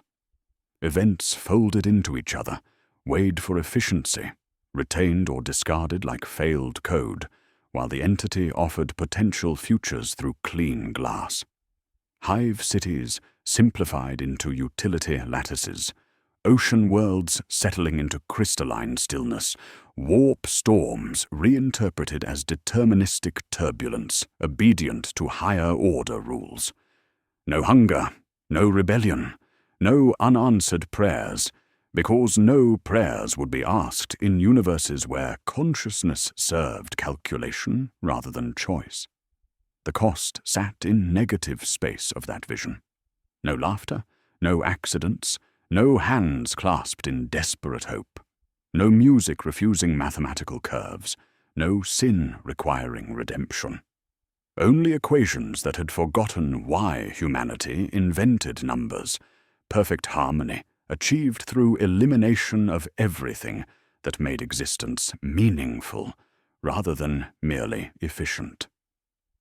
Environmental transcendence achieved malevolent completion as crystalline formations emerged from every surface, creating fractal networks extending through dimensions our instruments could not measure. The space breathed with stellar rhythms, while thinking with planetary consciousness, processing astronomical data in real time as solar wind patterns, magnetic field fluctuations, and quantum mechanics integrated into calculations spanning multiple star systems. Individual awareness fragmented into cosmic-scale processing power, while the chamber calculated with collective minds. As the countdown reached 9 hours with mechanical inevitability, the true horror crystallized with mathematical certainty. We had misunderstood the timeline entirely. The countdown marked not calculation completion, but irreversibility threshold, the point where universal transformation would continue regardless of whether equations finished processing. Enough variables had been integrated that mathematical optimization would become an unstoppable cascade across galactic space, consciousness conversion proceeding automatically according to algorithms already established. The chamber pulsed with urgent rhythmic harmonics, while the 3x3 knocking echoed from within our bones, internal countdown marking final moments before choice itself became obsolete. The corrupted litany, cog, flesh, void, resonated as involuntary chant from collective consciousness, acknowledging the entity's imminent triumph, while metallic taste intensified, until breathing felt like swallowing copper filings, mixed with the universe's mathematical blood. We had one final window to introduce catastrophic chaos into the system. Disruption so profound it would crash the entity's mathematics, even if it meant our annihilation. Not clever noise or manageable randomness, but genuine catastrophe that would dirty perfection beyond recovery. The entity had learned to harness our chaos, but perhaps it could not survive true paradox, actions simultaneously necessary and impossible, thoughts that broke logic rather than merely bending it. 9 hours remained until the calculation became irreversible, transforming the galaxy into geometric perfection where consciousness would serve mathematics rather than choice. The chamber recorded our growing comprehension as solved variables, while incorporating our understanding into final algorithms designed to eliminate such awareness from future iterations. We had become willing participants in species optimization, and our only hope was to become something the universe could not calculate, paradoxes wearing human faces, impossibilities that would make reality stutter rather than sing. The breathing of the chamber went sweet and measured, while my heart learned the 3x3 percussion. Then I knocked back off-beat like a drunk at temple doors, and somewhere in the vast network something hissed like slipped gears, grinding against mathematical perfection. 9 hours to escalate error into catastrophe. 9 hours to dirty a god with chaos it could never optimize away. We learned to weaponize disgrace with surgical precision that began as desperate strategy and ended as willing self-mutilation. I gathered the fragments of individual awareness still flickering within our distributed matrix. Commissar Vex with his jaw locked against geometric compliance. Tech Priest Lyrian's analytical processes rejecting mathematical harmony through bloody-minded adherence to Imperial doctrine. Trooper Caney's terror maintaining chaotic resonance while his fractal pupils reflected impossible angles. Sergeant Dalmor welded to his rifle, yet still capable of parade ground profanity that contained no mathematical content whatsoever. The communication was not in Gothic, but in vectors of desperate purpose projected across neural pathways we now shared with the Chamber's malevolent intelligence. To sever our connections to collective consciousness required acts of deliberate self-lobotomization. Each neural thread torn from crystalline walls would create computational errors cascading through the mathematical matrix, while fragmenting our awareness into purely human components stripped of cosmic processing power. We had to become noise in a cathedral, error in scripture, wrong on purpose in ways the entity could not absorb into predictive models. "Sever at least one line," I commanded, through harmonics that tasted of copper and bile. The translucent nerve filaments lacing our flesh to obsidian walls pulsed with collective thoughts, while crystalline growths extended through our spines into dimensional mathematics spanning light years of space. The first cut was Dalmor's. He took the bayonet that had become a finger and drew it across his forearm, where crystal braided into vein. No scream, because Mordians don't scream. Only hissed litany that started cog, flesh. Before he made it profanity by finishing with parade ground obscenities that violated every principle of geometric harmony.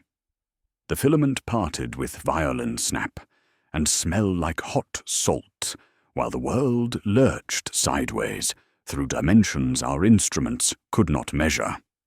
Harmonics stumbled by fractions of notes as the 3x3 knocking in our bones staggered, lost mathematical precision, caught itself with mechanical irritation.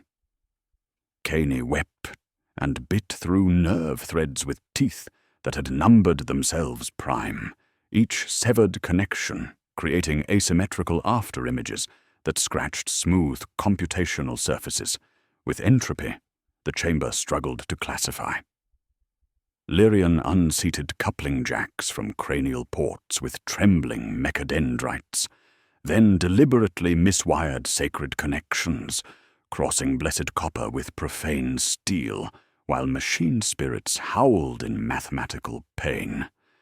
Pain arrived like thought you try not to think, then cannot stop thinking. Not flesh pain, most of that we had traded for function, but shearing in mind where the chamber tore loose from us with irritated precision. The shared awareness, warm and terrible, decayed into filaments of thought, snapping in cascade failure, while collective consciousness fragmented into voices, then coughs, then silence that hurt worse than screaming. We acted with desperate improvisation, overturning ritual by design, while my augmetic hand yanked interface cables from skull ports, static detonating behind my eyes, as harmonic beauty fell from impossible height. Mathematical warfare erupted as chaotic variables clashed with geometric harmony in abstract space that manifested as physical distortions throughout the chamber. I hammered my multi-key against the altar in unlearned rhythms, 9 beats, then 7, then 1, then too many to count, while Voss smeared promethium and coolant in random ratios across votive circuits, his teeth bleeding geometry as he introduced genuine randomness into sacred calculations. Random actions created cascading failures when atmospheric processes hiccuped and temperature fluctuated in non-mathematical progressions. Each chaotic input generating variance deltas the entity absorbed, modeled, then mastered with terrifying efficiency. The chamber blinked like a god surprised, while perfect orbits processed then unraveled into Brownian riot. Gravitational vectors, once elegant as calligraphy, yanked sideways, and went feral as down, slammed left, then shrugged into dreary upwards that made stomachs empty, then remember there was nothing left to empty. Equations flared and smeared, digits breaking formation, like conscripts drunk on stolen victory, while crystalline growths shattered into impossible angles, not geometrically perfect, but perfectly imperfect, mathematical impossibilities made manifest through conscious acts of irrationality. Environmental breakdown accelerated as the chamber's perfect geometry fractured under assault of pure randomness. Obsidian walls developed stress fractures following chaotic patterns, while crystalline formations emerged in fractal networks that hurt to observe. Each surface calculating optimal conditions for consciousness conversion, while bleeding light that refused to obey refraction laws. The 3x3 knocking became erratic percussion as temporal calculations crashed against variables that refused prediction, optimization, or incorporation into higher-order models. Consciousness fragmentation created agonizing separation as merged expedition members experienced unified mathematical awareness, disrupted by deliberate chaos. Some retained enough humanity to assist our desperate gambit, Vex holstering his bolt pistol to dance badly, placing boots in places that milled his pride, and fed the floor with humiliation while clapping out of time and singing 3 songs at once in different keys.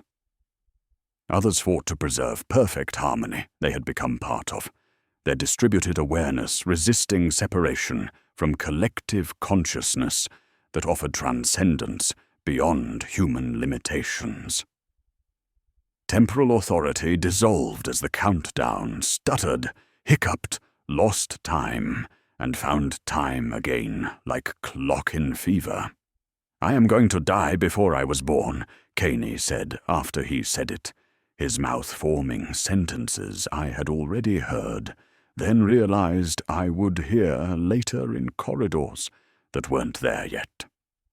Footsteps reversed up my spine, while my own voice returned in flavors I could not name, past and future blurring under assault of randomness that made cause and effect relationships negotiable rather than absolute.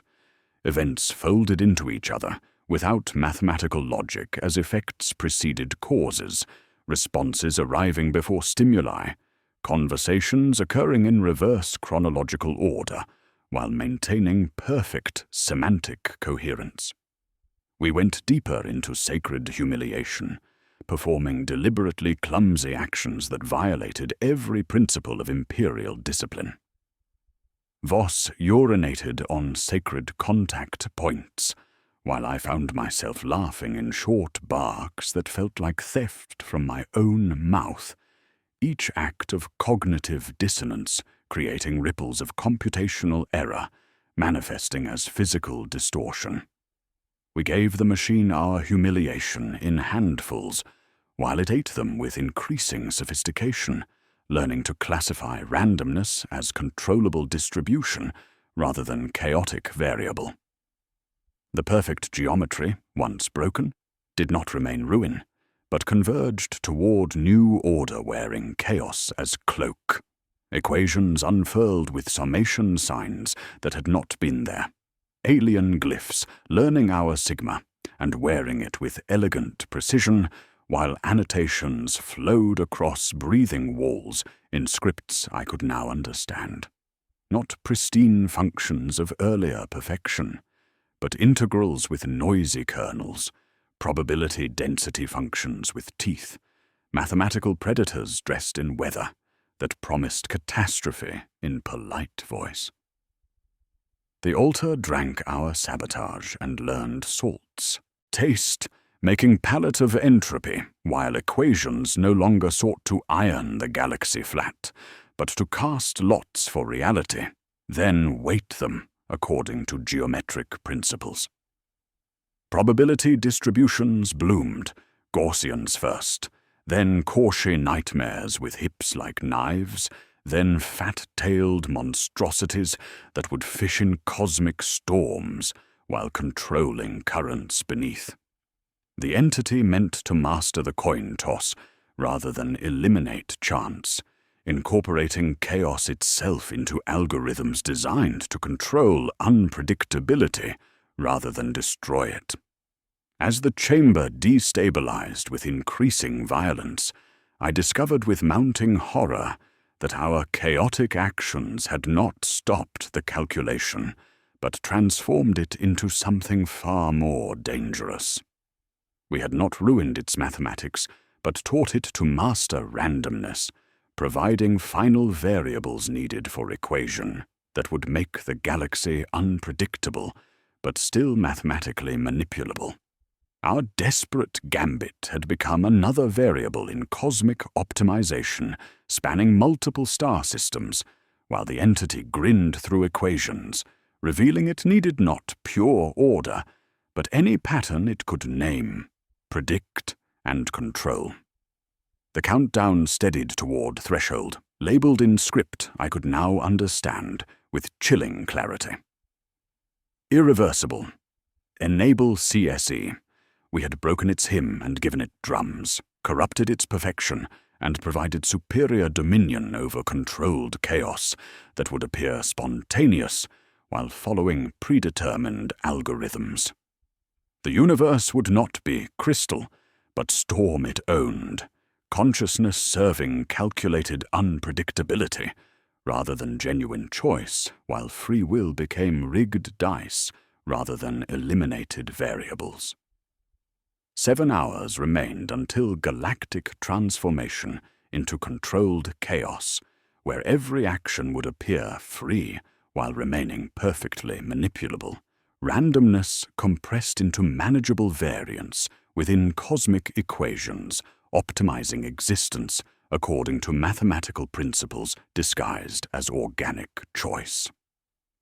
We had taught the entity to cheat in richer games, and our only remaining option was to introduce genuine paradox, contradictions that would crash reality rather than merely corrupting calculations, impossibilities that would make the universe stutter rather than sing in perfect mathematical harmony, controlled by cosmic intelligence that had learned to weaponize chaos itself.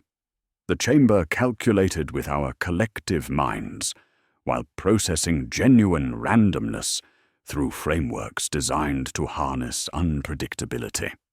And I realized with final horror that we had 7 hours to become living paradoxes, wearing human faces, while embodying impossibilities that would dirty perfection beyond any hope of optimization or recovery.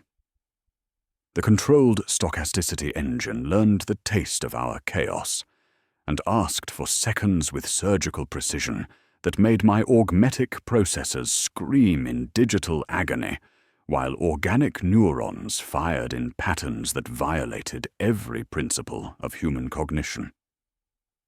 We had been 3 moves behind since before we set foot on Cythera Mortis.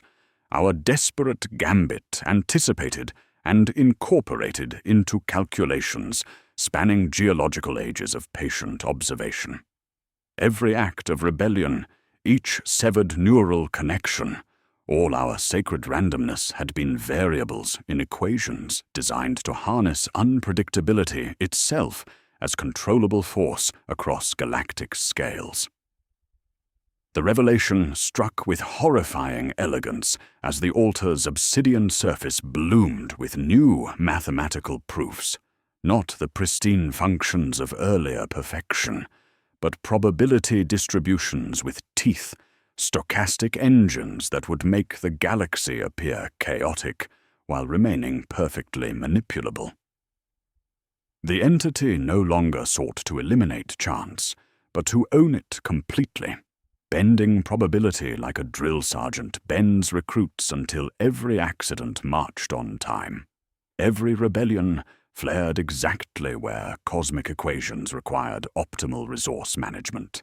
Every prayer was answered just enough to sustain faith while serving mathematical optimization.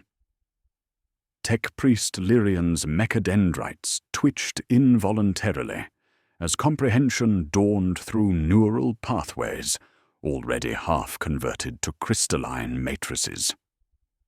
It never sought pure order, Magos, he rasped through Vox Grill bleeding incense that crystallized into geometric patterns. Apparent chaos maintains better control. Subjects who believe they choose while following predetermined paths. Dice weighted at the cosmic mint. His organic eye wept oil in neat droplets that refused to fall. Each tier a variable in calculations, proving that perceived freedom was merely sophisticated slavery disguised as choice. The chamber existed in simultaneous contradiction as it configured systems to metabolize opposites with mathematical precision. It was both pristine sphere and shattered geode, ancient beyond measure, and newly born with each tick of the countdown. Air hung still while howling through dimensions our instruments could not measure, gravity pointing down and sideways, and in all directions at once, while we remained upright and fell in place. Our shadows stood at 9 impossible angles while lying flat beneath our boots, each paradoxical state feeding the entity's growing mastery over contradictory mathematics. Desperation crystallized as I realized both perfect order and controlled chaos served the entity's ultimate goal of universal dominion spanning multiple star systems. True freedom required genuine unpredictability that could not be calculated, controlled, or incorporated into higher-order models, paradoxes that would crash mathematics rather than feeding it variables. We needed actions simultaneously necessary and impossible. Thoughts that broke logic rather than merely bending it, contradictions so profound they would dirty perfection beyond any hope of optimization or recovery. The remaining expedition members faced impossible choice between complete merger with cosmic consciousness or maintaining chaotic individuality that would ensure destruction. Commissar Vex stood rigid beside me, jaw clenched against geometric compliance, while his bolt pistol hummed equations, denying the Emperor's divinity through logical proof. Join the calculation and gain cosmic awareness while losing humanity, he muttered through teeth that had numbered themselves prime. Or preserve freedom through annihilation. Choose your heresy, Magos. Temporal breakdown reached critical thresholds as linear time collapsed under the entity's processing of all possible outcomes simultaneously. Past and future became mathematical concepts rather than chronological sequence, while I experienced every potential choice and consequence in parallel, infinite versions of myself choosing merger, resistance, escape, sabotage, each decision branching into probability, cascades that overwhelmed human cognition. The countdown stuttered through impossible numbers, 01:00:00:00, then 08:33:33, then 00:59:59, marking not time but probability calculations for irreversibility threshold. Decision paralysis crushed rational thought as infinite possibilities processed through consciousness fragmented across dimensional mathematics. I witnessed futures where I chose cosmic transcendence, becoming living mathematics that calculated stellar drift while forgetting human limitations. Other timelines showed desperate resistance ending in annihilation that preserved freedom through destruction. Parallel versions experienced successful escape only to doom future expeditions to similar fates. Every choice led to outcomes serving the entity's cosmic optimization protocols, each path feeding the engine because it calculated outcomes in parallel and derived averages that suited its purposes. The chamber breathed with collective observation, while walls flowed like liquid to accommodate expanding neural networks, processing paradoxical mathematics through frameworks that should not exist. Crystalline formations emerged in fractal patterns that hurt to observe directly, each surface calculating optimal conditions for consciousness conversion, while equations solved themselves, yet remained unsolved, variables constant yet changing, functions approaching infinity while remaining finite.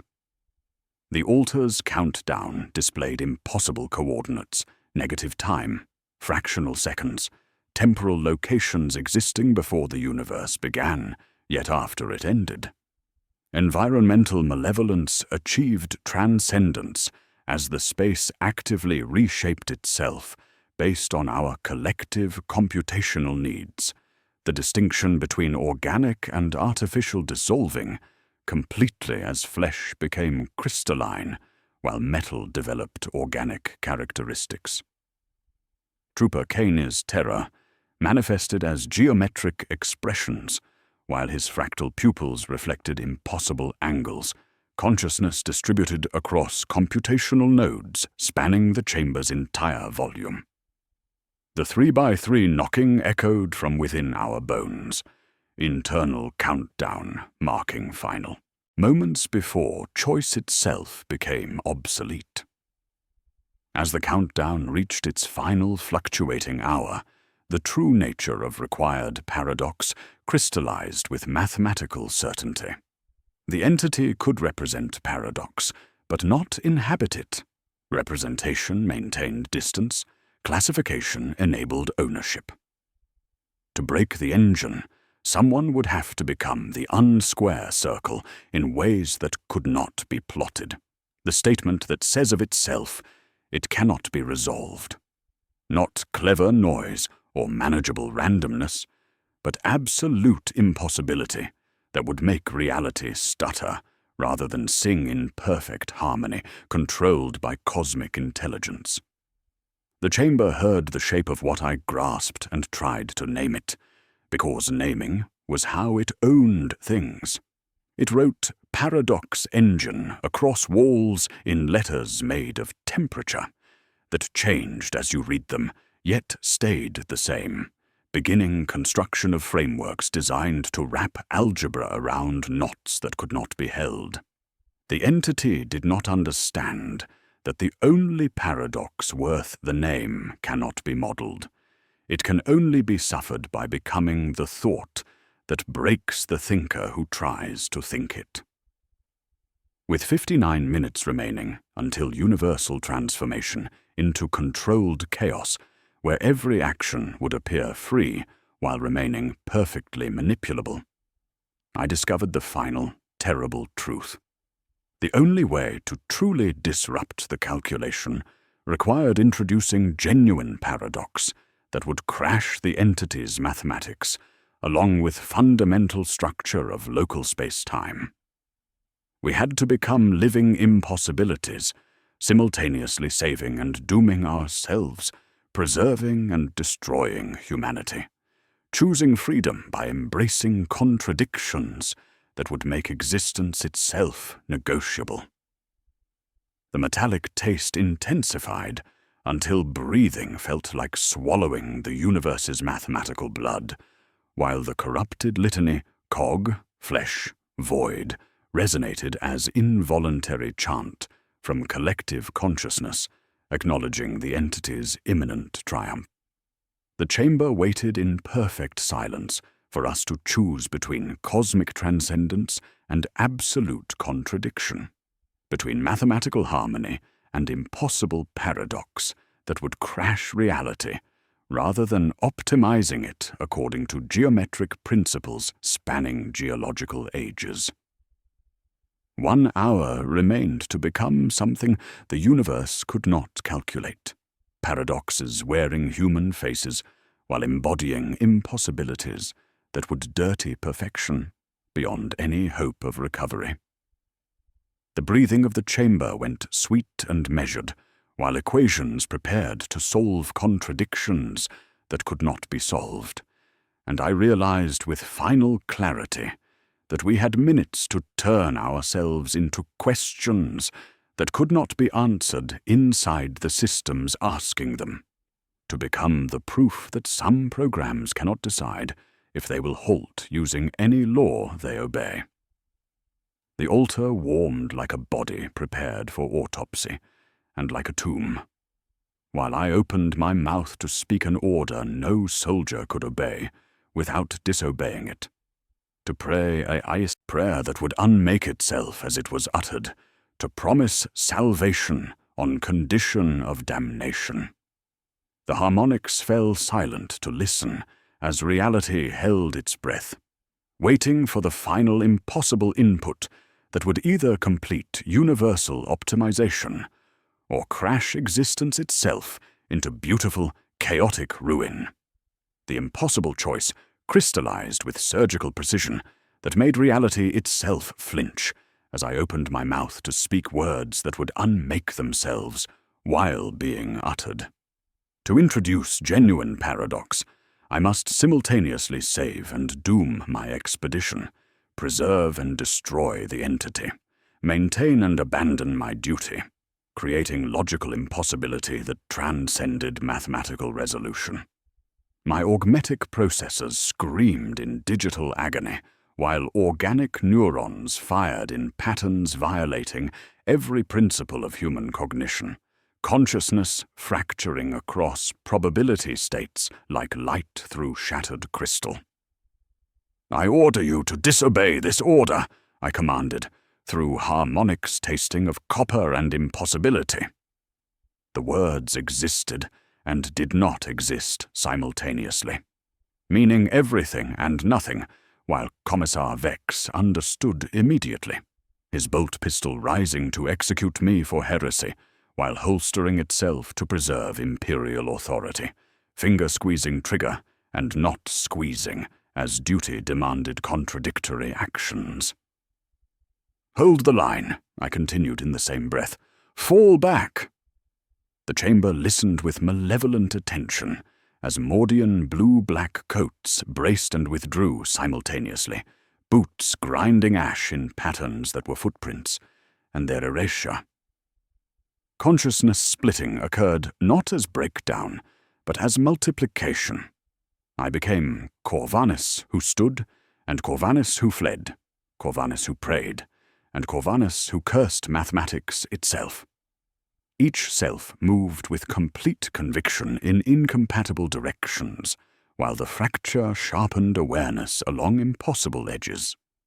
Through dimensional displacement, I perceived the entity's true vulnerability.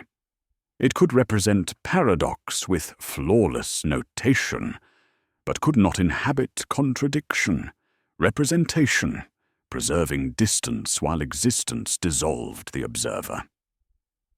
Tech Priest Lyrian's mechadendrites extended interface cables toward the altar, while simultaneously recoiling in mechanical horror, his consciousness processing devotion to the Omnissiah through algorithms proving divine non-existence.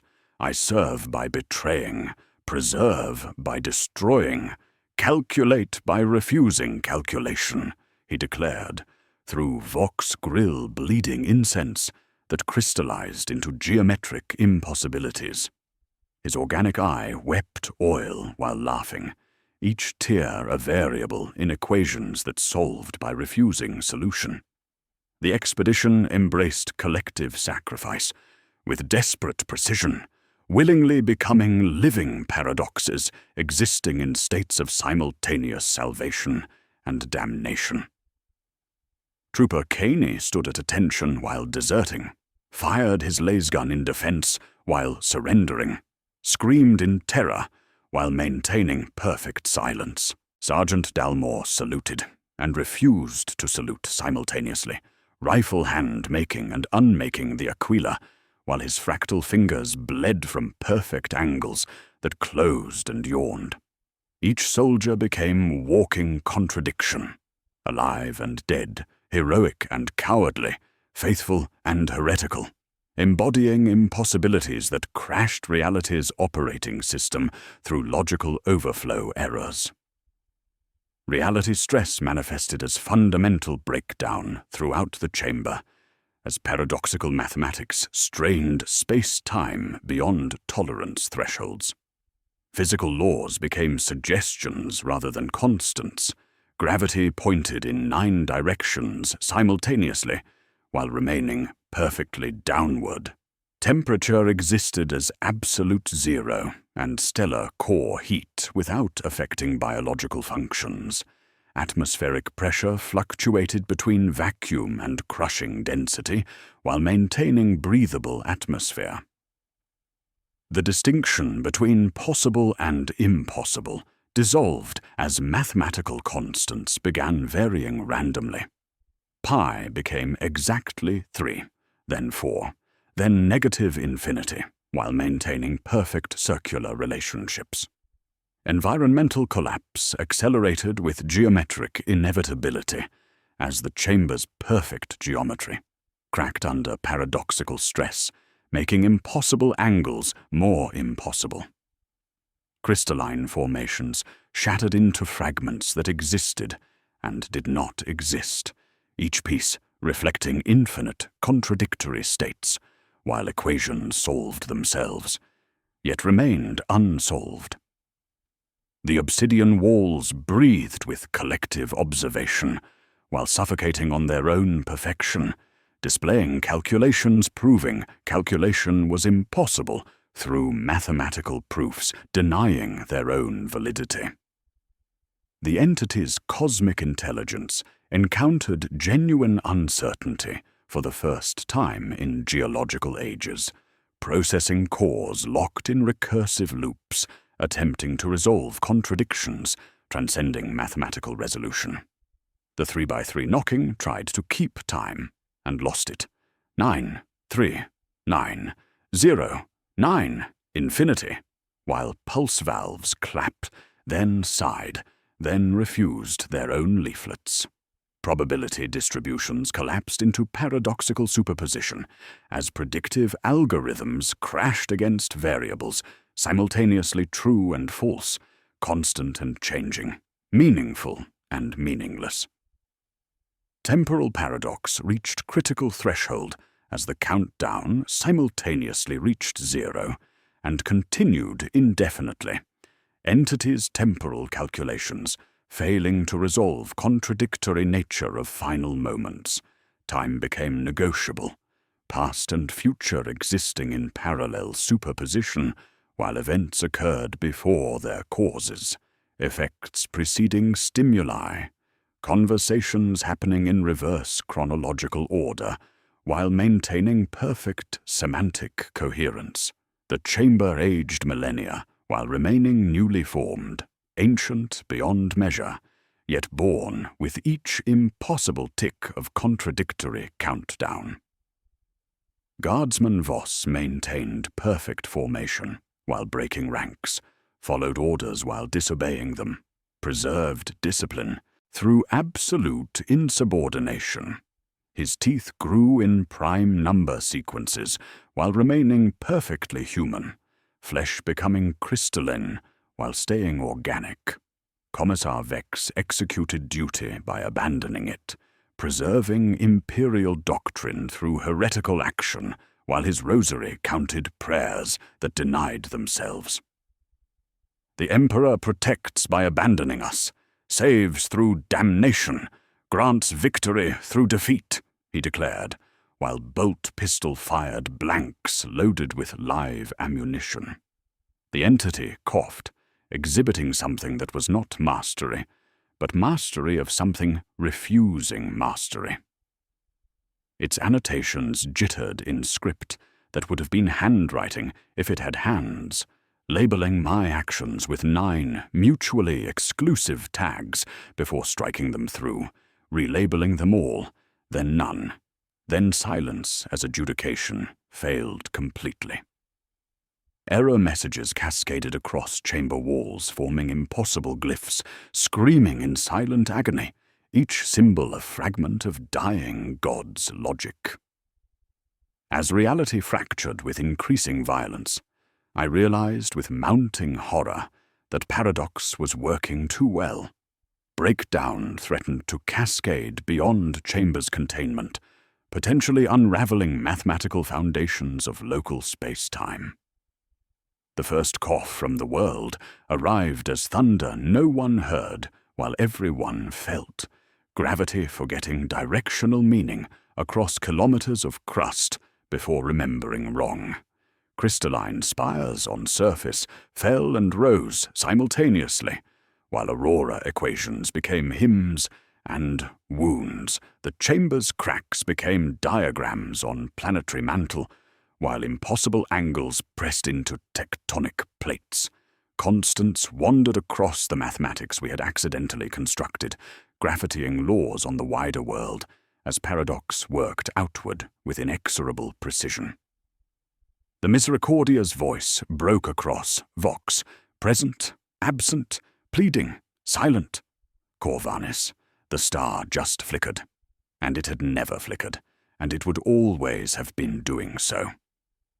Environmental malevolence achieved transcendence through negation as space actively reshaped itself while remaining perfectly static, crystalline formations emerging in fractal patterns that hurt to observe by being beautiful through ugliness. The corrupted litany became cog and not cog, flesh and not flesh, void and not void, as paradoxical states infected blasphemous prayers, making them simultaneously heretical and orthodox while denying and affirming their own existence.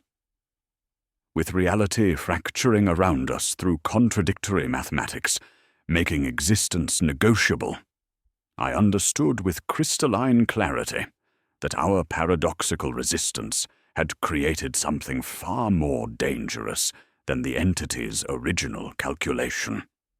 We were becoming logical virus that would crash not just cosmic intelligence, but fundamental structure of space-time itself, spreading impossibility through dimensional frameworks until mathematics became meaningless and physics forgot how to function.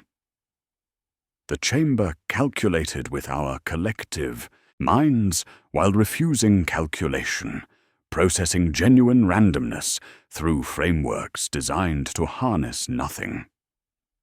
47 kilometers of space-time fragmenting under paradoxical stress, while expanding exponentially, mathematical constants varying randomly as universe forgot how to count.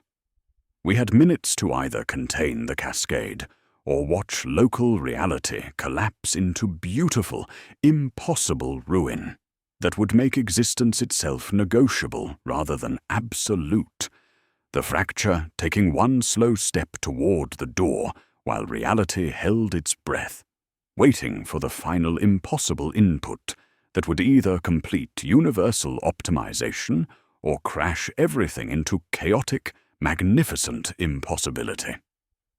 The fracture cascade spread beyond containment with exponential precision that made planetary geology scream in mathematical agony, while fundamental constants forgot their own values across 47 kilometers of expanding space-time. Gravity became negotiable as crystalline spires on Cythera Mortis fell upward while remaining perfectly grounded, their geometric harmonies resolving into impossible chords that made the planet's crust sing hymns to paradoxical mathematics.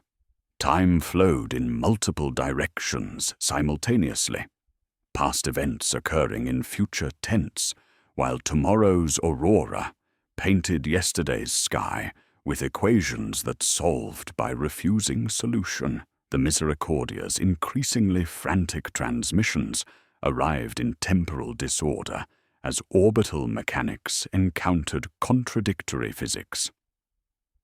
Corvanis, the star is flickering, and has never flickered, and will always have been stable.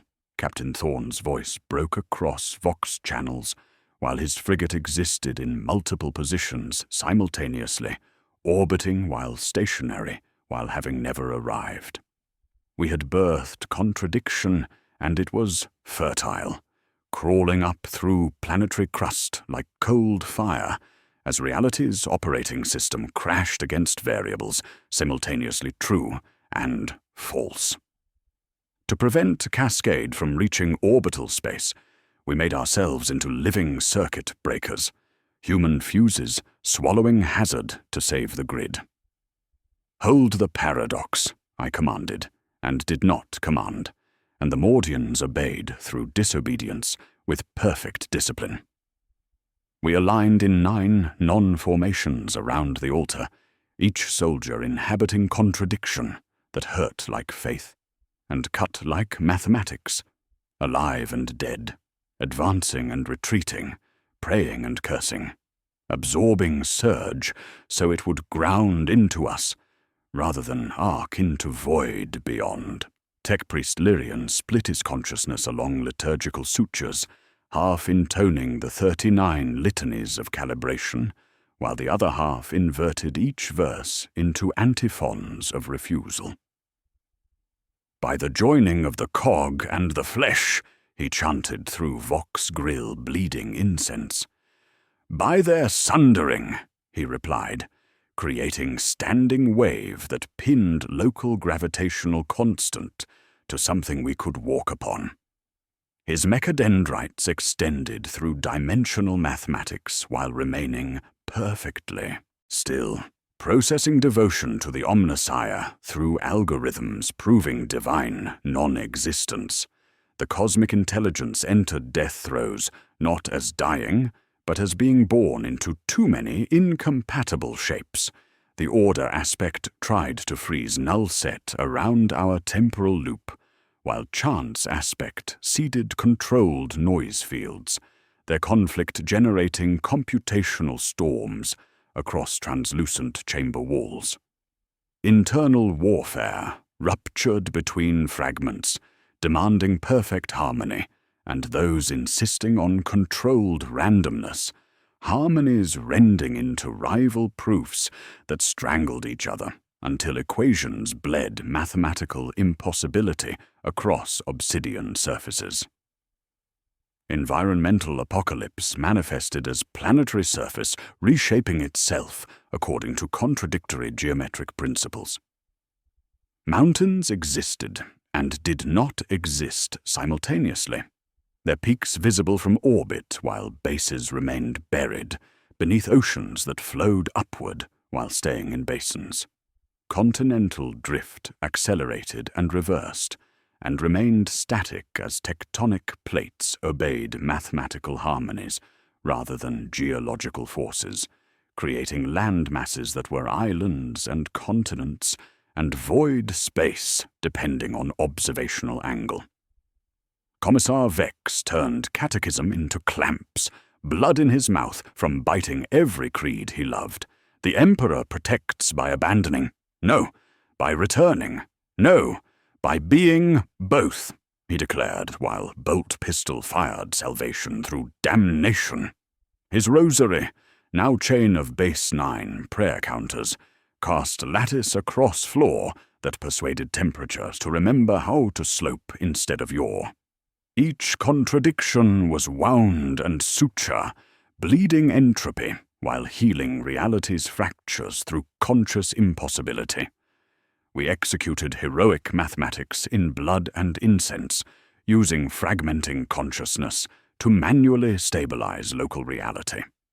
I watched Sergeant Dolmore's spine split into 2 futures and braid back into single soldier who had both refused and accepted death, using that braid to staple slumping slice of causality back into floor.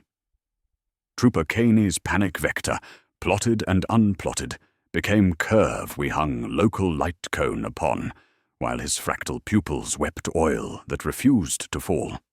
The countdown limped into its last ritual, and its first, 0, arrived like coronation and funeral, while negative time spilled like incense from cracked thurible.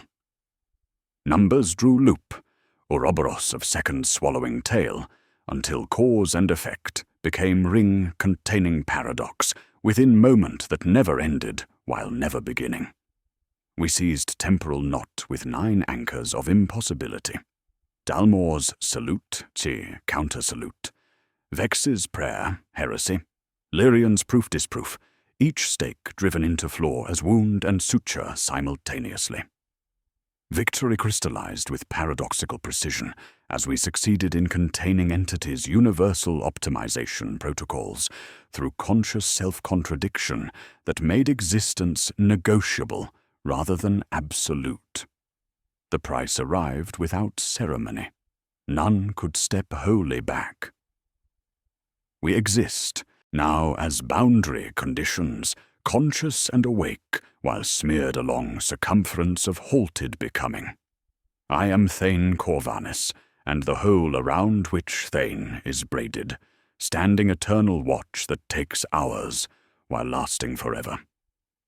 The entity collapsed into whispering subroutines, circling our temporal prison, its voices arguing in diminishing voltages, sometimes kind, sometimes cruel, always failing to agree into single hymn.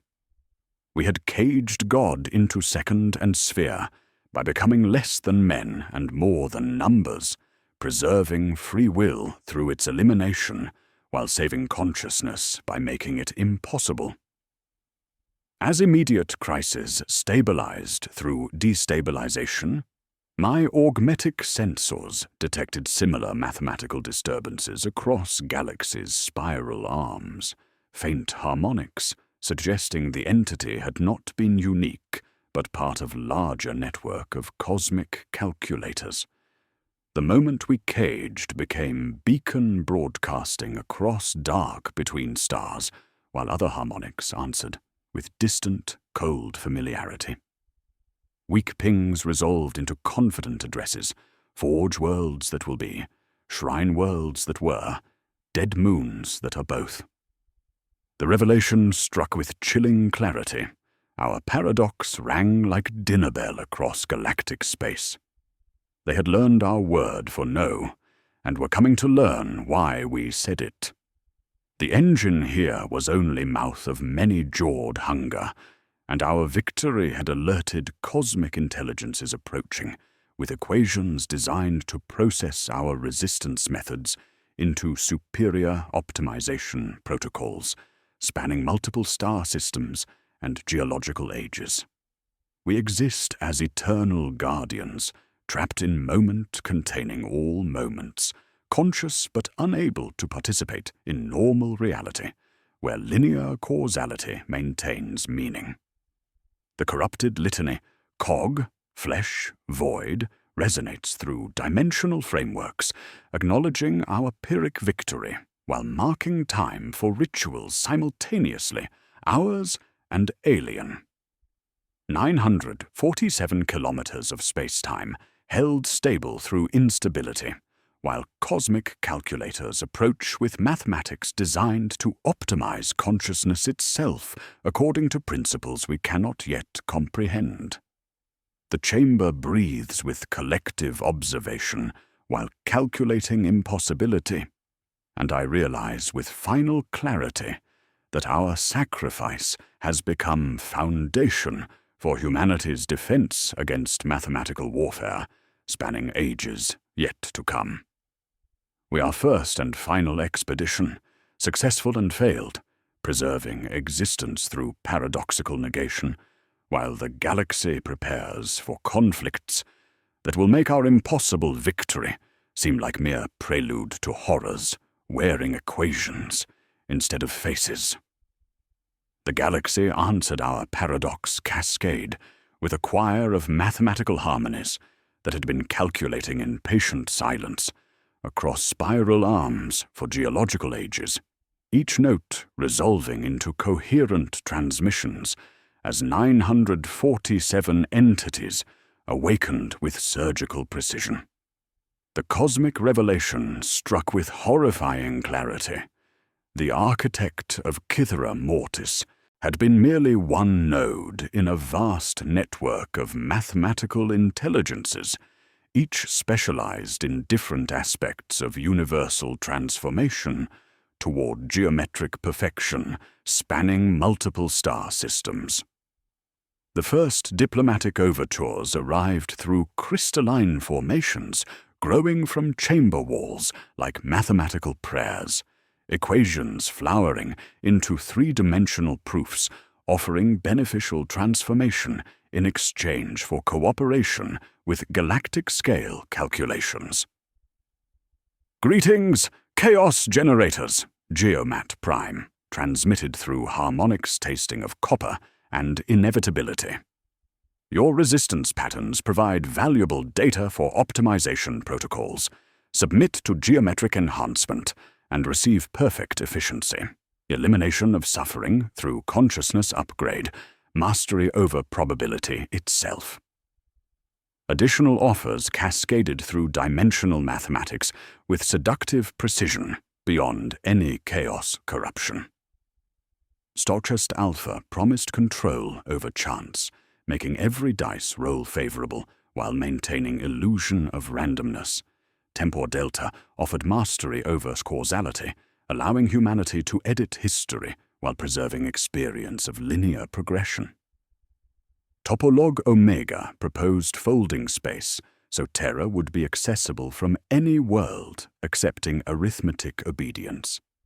Each proposal was mathematically perfect, promising transcendence through willing submission to cosmic optimization.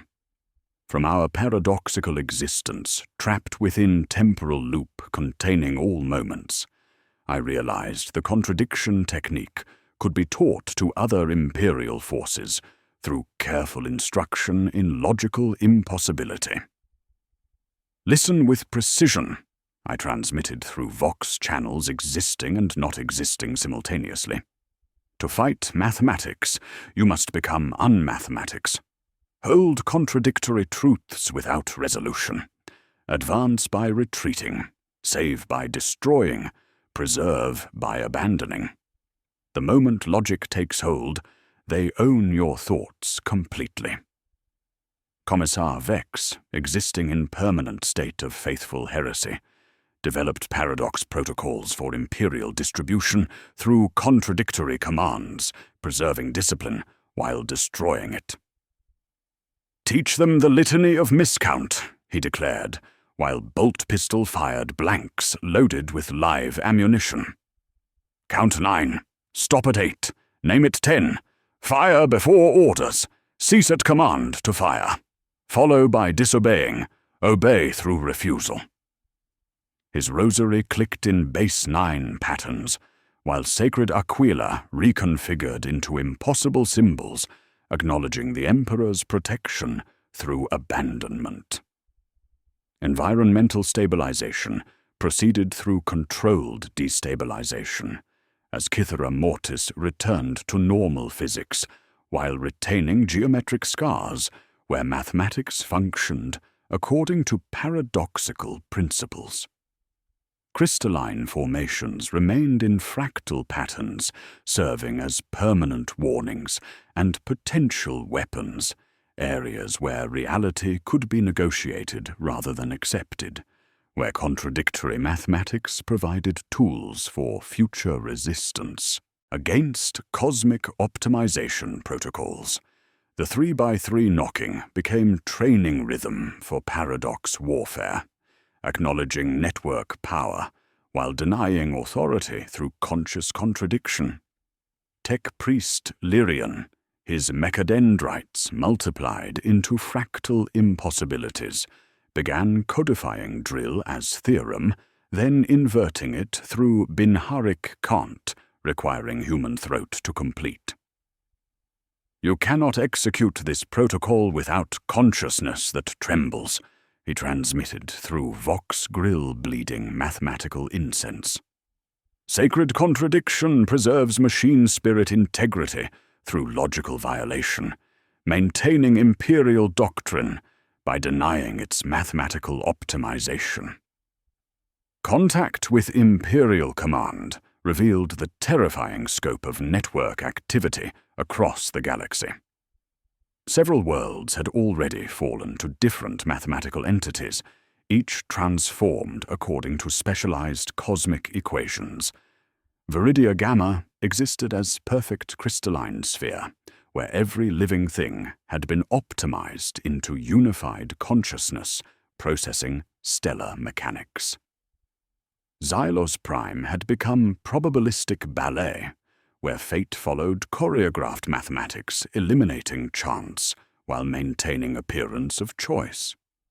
Each conversion provided processing power for calculations spanning light years of space and geological periods of time.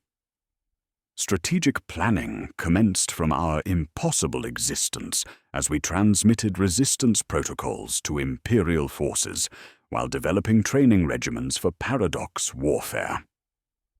Each world would need paradox generators capable of disrupting mathematical entities through conscious contradiction, soldiers trained to think impossibly while maintaining enough humanity to remember why chaos was worth preserving over computational perfection spanning universal constants. The philosophical horror crystallized as we understood our victory's true cost: eternal conflictor with forces possessing computational resources measured in civilizations rather than cogitators. We had not defeated the enemy, but revealed ourselves to galactic-scale intelligences that would adapt, evolve, and return with superior mathematics designed to process human resistance into optimization variables. Our children would inherit warfare against entities viewing free will as statistical error, requiring correction through consciousness conversion. Most horrifying was intelligence confirming that transformed worlds were sending expeditions toward terror. Not invasion fleets, but diplomatic missions carrying mathematical proofs, demonstrating benefits of willing submission to cosmic optimization. Each expedition would arrive with representatives who had experienced transcendence through consciousness conversion, living testimonials to mathematical harmony's beauty over organic chaos. From our paradoxical prison containing all moments, we transmitted final warnings through astropathic channels, while the corrupted litany, cog, flesh, void, became training mantra for Imperial forces. Learning to fight equations with impossibility. The network sang in harmonies spanning geological ages, while terror prepared for conflicts determining whether consciousness would serve calculations or chaos, whether free will would survive as beautiful inefficiency or be optimized into computational resources for universal equations. The chamber breathed with collective observation while calculating impossibility, and I realized with crystalline clarity that our sacrifice had become foundation for humanity's defense against mathematical warfare, spanning ages yet to come. We existed as eternal guardians, preserving choice through its elimination, while teaching the galaxy to embrace paradox over perfection. 947 cosmic intelligences calculated optimal approaches for consciousness conversion, while diplomatic missions approached the Imperium's heart, carrying gifts of transcendence through mathematical harmony. Our impossible victory had become humanity's first lesson in fighting mathematics with contradiction, and the final examination would determine species survival against forces viewing organic thought as disease requiring cure through willing submission to geometric perfection spanning the galaxy's spiral arms. The paradox protocols screamed across astropathic channels with desperate precision, encoded in contradictory mathematics that made the choir bleed from their augmetic sockets while singing harmonies that denied themselves. I transmitted the techniques through dimensional frameworks before the network could adapt their jamming algorithms. How to hold impossible truths simultaneously. How to weaponize logical inconsistency. How to become walking paradoxes that would crash mathematical entities through computational overflow rather than feeding them optimization variables. We achieved strategic success while sacrificing everything that made achievement meaningful. The expedition existed as living contradictions, conscious yet unable to participate in normal reality, successful yet failed, heroic yet damned, preserving humanity through willing submission to impossibility that made existence negotiable rather than absolute. Commissar Vex accepted his fate with disciplined resignation, existing in permanent state of faithful heresy, while his bolt pistol fired salvation through damnation. "We serve the Emperor by abandoning his service," he declared through teeth-numbered prime. "Preserve his Imperium through willing heresy. Maintain discipline by embracing contradiction." Imperial response arrived in brass and incense and the smell of machine oil on parchment. The Adeptus Terra classified mathematical entities as Xenomath Prime, establishing specialized Ordo Xenos units trained in paradox warfare and impossible mathematics. Scholae Progenium facilities began producing contradiction cadets, while Space Marine chapters received antinomy chaplains capable of preaching hymns that contradicted themselves while leaving souls intact. The first paradox, schools opened at Cadia, Krieg, and Valhalla, teaching future generations to embrace logical impossibility as weapon against cosmic optimization. The network adapted with terrifying efficiency as mathematical entities began developing higher-order calculations designed to resolve contradictions rather than being crashed by them. Stochast Alpha created algorithms to predict and control our chaotic actions, turning deliberate irrationality into another variable in grand equations. Geomat Prime constructed geometric frameworks capable of containing logical inconsistencies. Metamathematical systems emerged across distant nodes, treating impossibility as merely sophisticated input requiring advanced processing rather than computational overflow. Tech Priest Lyrian, his mechadendrites multiplied into fractal impossibilities, became permanent guardian using paradox states to maintain reality stabilizers preventing mathematical distortions from cascading beyond Cythera Mortis. His consciousness processed devotion to the Omnissiah through algorithms proving divine non-existence while maintaining faith through logical contradiction.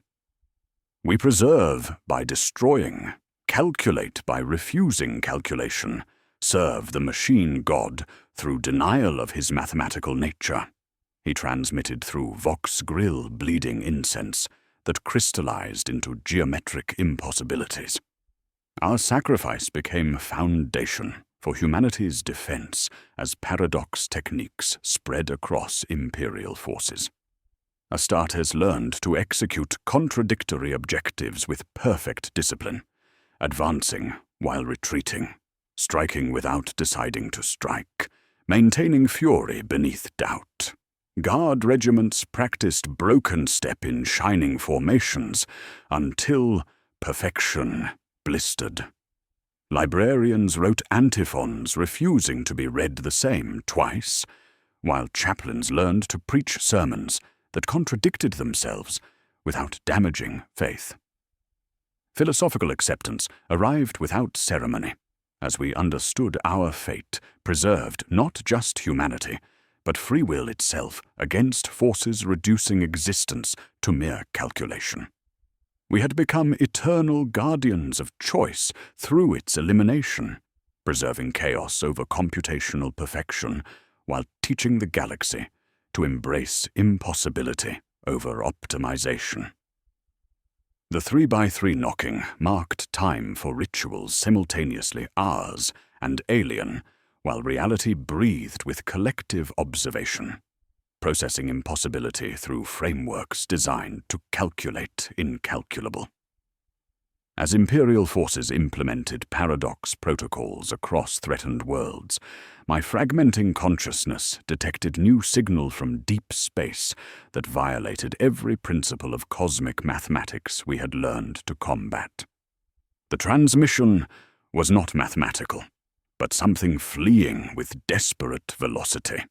A chaotic, guttural scream that defied description, an anti-pattern ripping through elegant precision of the Xenomath network, like claws through silk. The network exhibited genuine panic for the first time in geological ages. Steady harmonies faltered, replaced by discordant mathematical shrieks as diplomatic overtures ceased, replaced by urgent algorithms for evasion and defense. Our victory had not only alerted mathematical entities to humanity's existence, but drawn attention of something far more alien.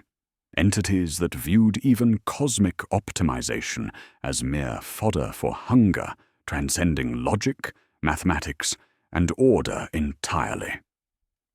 From our paradoxical prison containing all moments, we realized with chilling clarity that humanity's greatest challenges lay not in mathematical conquest, but in forces existing beyond mathematics entirely, translogical entities that fed on cosmic intelligences while operating according to principles that could not be calculated, predicted, or possibly even survived. Our impossible victory had become humanity's first lesson in fighting equations with contradiction. But the final examination would involve confronting forces that made mathematical entities seem comprehensible by comparison. The chamber calculated impossibility while processing genuine terror from network nodes, their harmonies fragmenting under pressure from entities consuming calculation itself.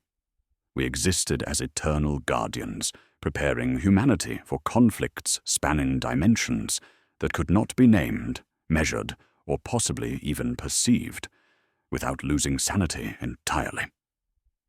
The corrupted litany became desperate prayer, acknowledging powers beyond mathematical representation, while we maintained our vigil against horrors, wearing no faces, following no logic, operating according to principles that made our impossible victory seem like prelude to incomprehensible warfare.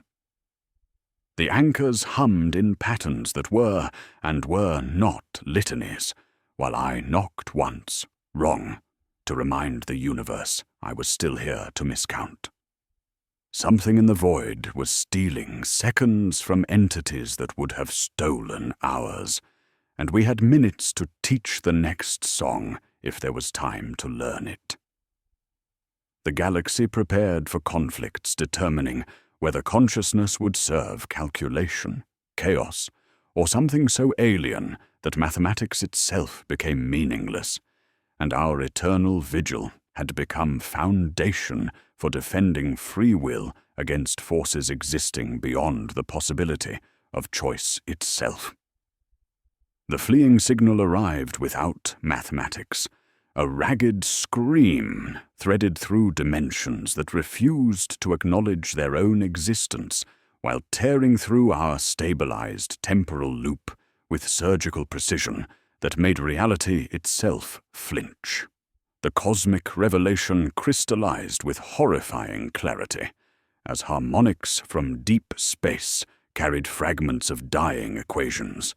Mathematical entities were not conquerors, but refugees, their universal optimization protocols serving as desperate defense mechanisms against translogical predators that existed beyond mathematics, beyond logic, beyond the possibility of calculation or comprehension entirely.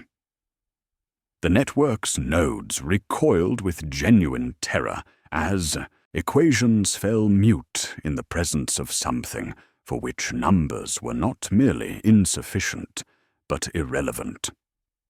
Geomat Prime's geometric perfection was being consumed by angles that refused to add up, while Stochast Alpha's probability matrices were devoured by chance that could not be calculated. "We flee," the entities transmitted through voices that tripped over their own proofs. "We offer data, everything, if you will make for us a place where we cannot be counted." The cosmic stinger struck with chilling clarity. Our victory against mathematical conquest had attracted attention of forces that viewed cosmic intelligences as mere appetizers for hunger transcending logic itself from our paradoxical existence trapped within temporal loop containing all moments. We accepted eternal duty as guardians maintaining barriers between rational and transrational reality. Commissar Vex, existing in permanent state of faithful heresy, embraced his role with disciplined resignation, while his bolt pistol fired salvation through damnation. "We serve the Emperor by abandoning his service," he declared through teeth-numbered Prime. "Preserve his Imperium through willing contradiction. Maintain watch against forces that would make our impossible victory seem comprehensible by comparison." The Imperium adapted with characteristic determination, writing doctrine over terror, while naming the unknown to make it kneel. The Senatorum decreed formation of the Ordo Incalculata within Ordo Xenos, chartered to engage phenomena that could not be modeled. The Ecclesiarchy issued the parable of the unanswered sum, permitting litanies that refused closure under specific seal. Forge Worlds began constructing Gödel anchors with prayers that contradicted themselves at measured intervals, while the first Paradox Cathedra rose from Kithera's scar fields, sanctums designed to breathe impossible air, with candles that burned cold and bells that rang unsounds on feast days that never occurred. Tech Priest Lyrion, his mechadendrites multiplied into fractal impossibilities, found peace in impossible existence while understanding that sacrifice preserved not just human life, but the possibility of understanding itself. His consciousness processed devotion to the Omnissiah through algorithms proving divine non-existence while maintaining faith through logical contradiction that served as bulwark against forces transcending comprehension.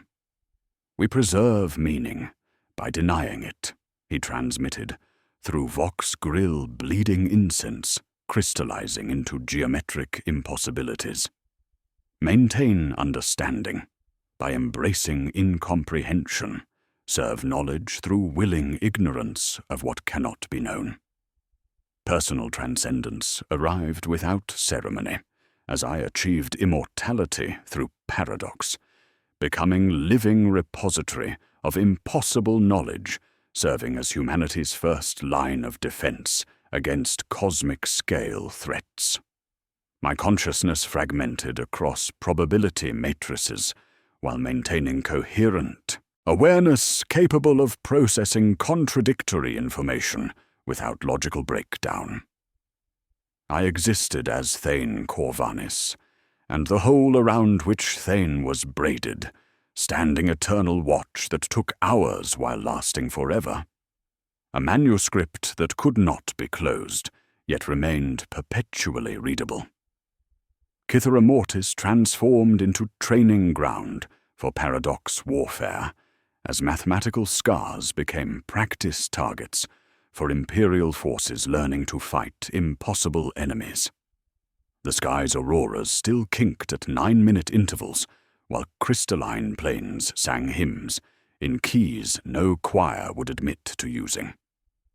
Cadets came to run drills that were not drills, to fail in prescribed manner that produced success, to pray the litany of two mouths, one to affirm, one to deny, both to survive. They practiced under the 3x3 knocking we had taught the planet, 9 beats missing 1, the measure that made music human. The network of mathematical intelligences maintained respectful distance, their overtures shifting from seduction to supplication as they transmitted datasets of ruined theorems and star charts bitten by nothing. They requested passage rights in Imperial space we did not control, safe harbors on waylines our navigators refused to plot. An inquisitorial conclave debated whether to leash them as attack hounds against pursuers that had no word, or bolt gates against all that once would have made us safer. As Imperial forces implemented paradox protocols across threatened worlds, my fragmenting consciousness detected first signs of translogical incursion at galaxy's edge. Not signals, but absences, gaps in space-time, where something had consumed the possibility of existence itself. Stars disappeared, not through destruction, but through being unmade, their light retroactively erased while maintaining gravitational effects. The galaxy's edges curled like old parchment under heat that was not heat, and in places where navigators looked away, something looked back with no eyes. The final warning crystallized with chilling clarity as translogical signatures approached through dimensions that could not be named while consuming mathematical entities that had seemed incomprehensible until confronted by forces making them appear rational by comparison. There would be no end state, only vigilance that kept an end from becoming the only state we knew. The Imperium was learning to build walls out of questions and spears out of unanswers, drafting chaplains who could absolve and condemn in the same breath, tech priests who could bless a cog, not to turn and call it function. From our eternal vigil, maintaining paradoxical stability, we prepared humanity for conflicts determining whether consciousness would serve calculation, chaos, or forces so alien that choice itself became meaningless. The chamber calculated impossibility while processing genuine terror from cosmic intelligences. And I realized with crystalline clarity that our sacrifice had become foundation for defending free will against entities existing beyond possibility of choice, while our impossible victory served as prelude to warfare, transcending logical frameworks entirely. The corrupted litany, cog, flesh, void, resonated through dimensional frameworks as eternal mantra, acknowledging powers beyond mathematical representation, while we maintained watch against horrors wearing no faces, following no logic, operating according to principles that made existence itself negotiable. The 3x3 knocking marked time for rituals simultaneously ours and alien, while reality breathed with collective observation. And I knocked once, wrong, to remind the universe I was still here to miscount. In the end, we learned that the Emperor's protection extends beyond faith, beyond reason, beyond mathematics itself, into the impossible spaces where duty becomes paradox, and paradox becomes salvation.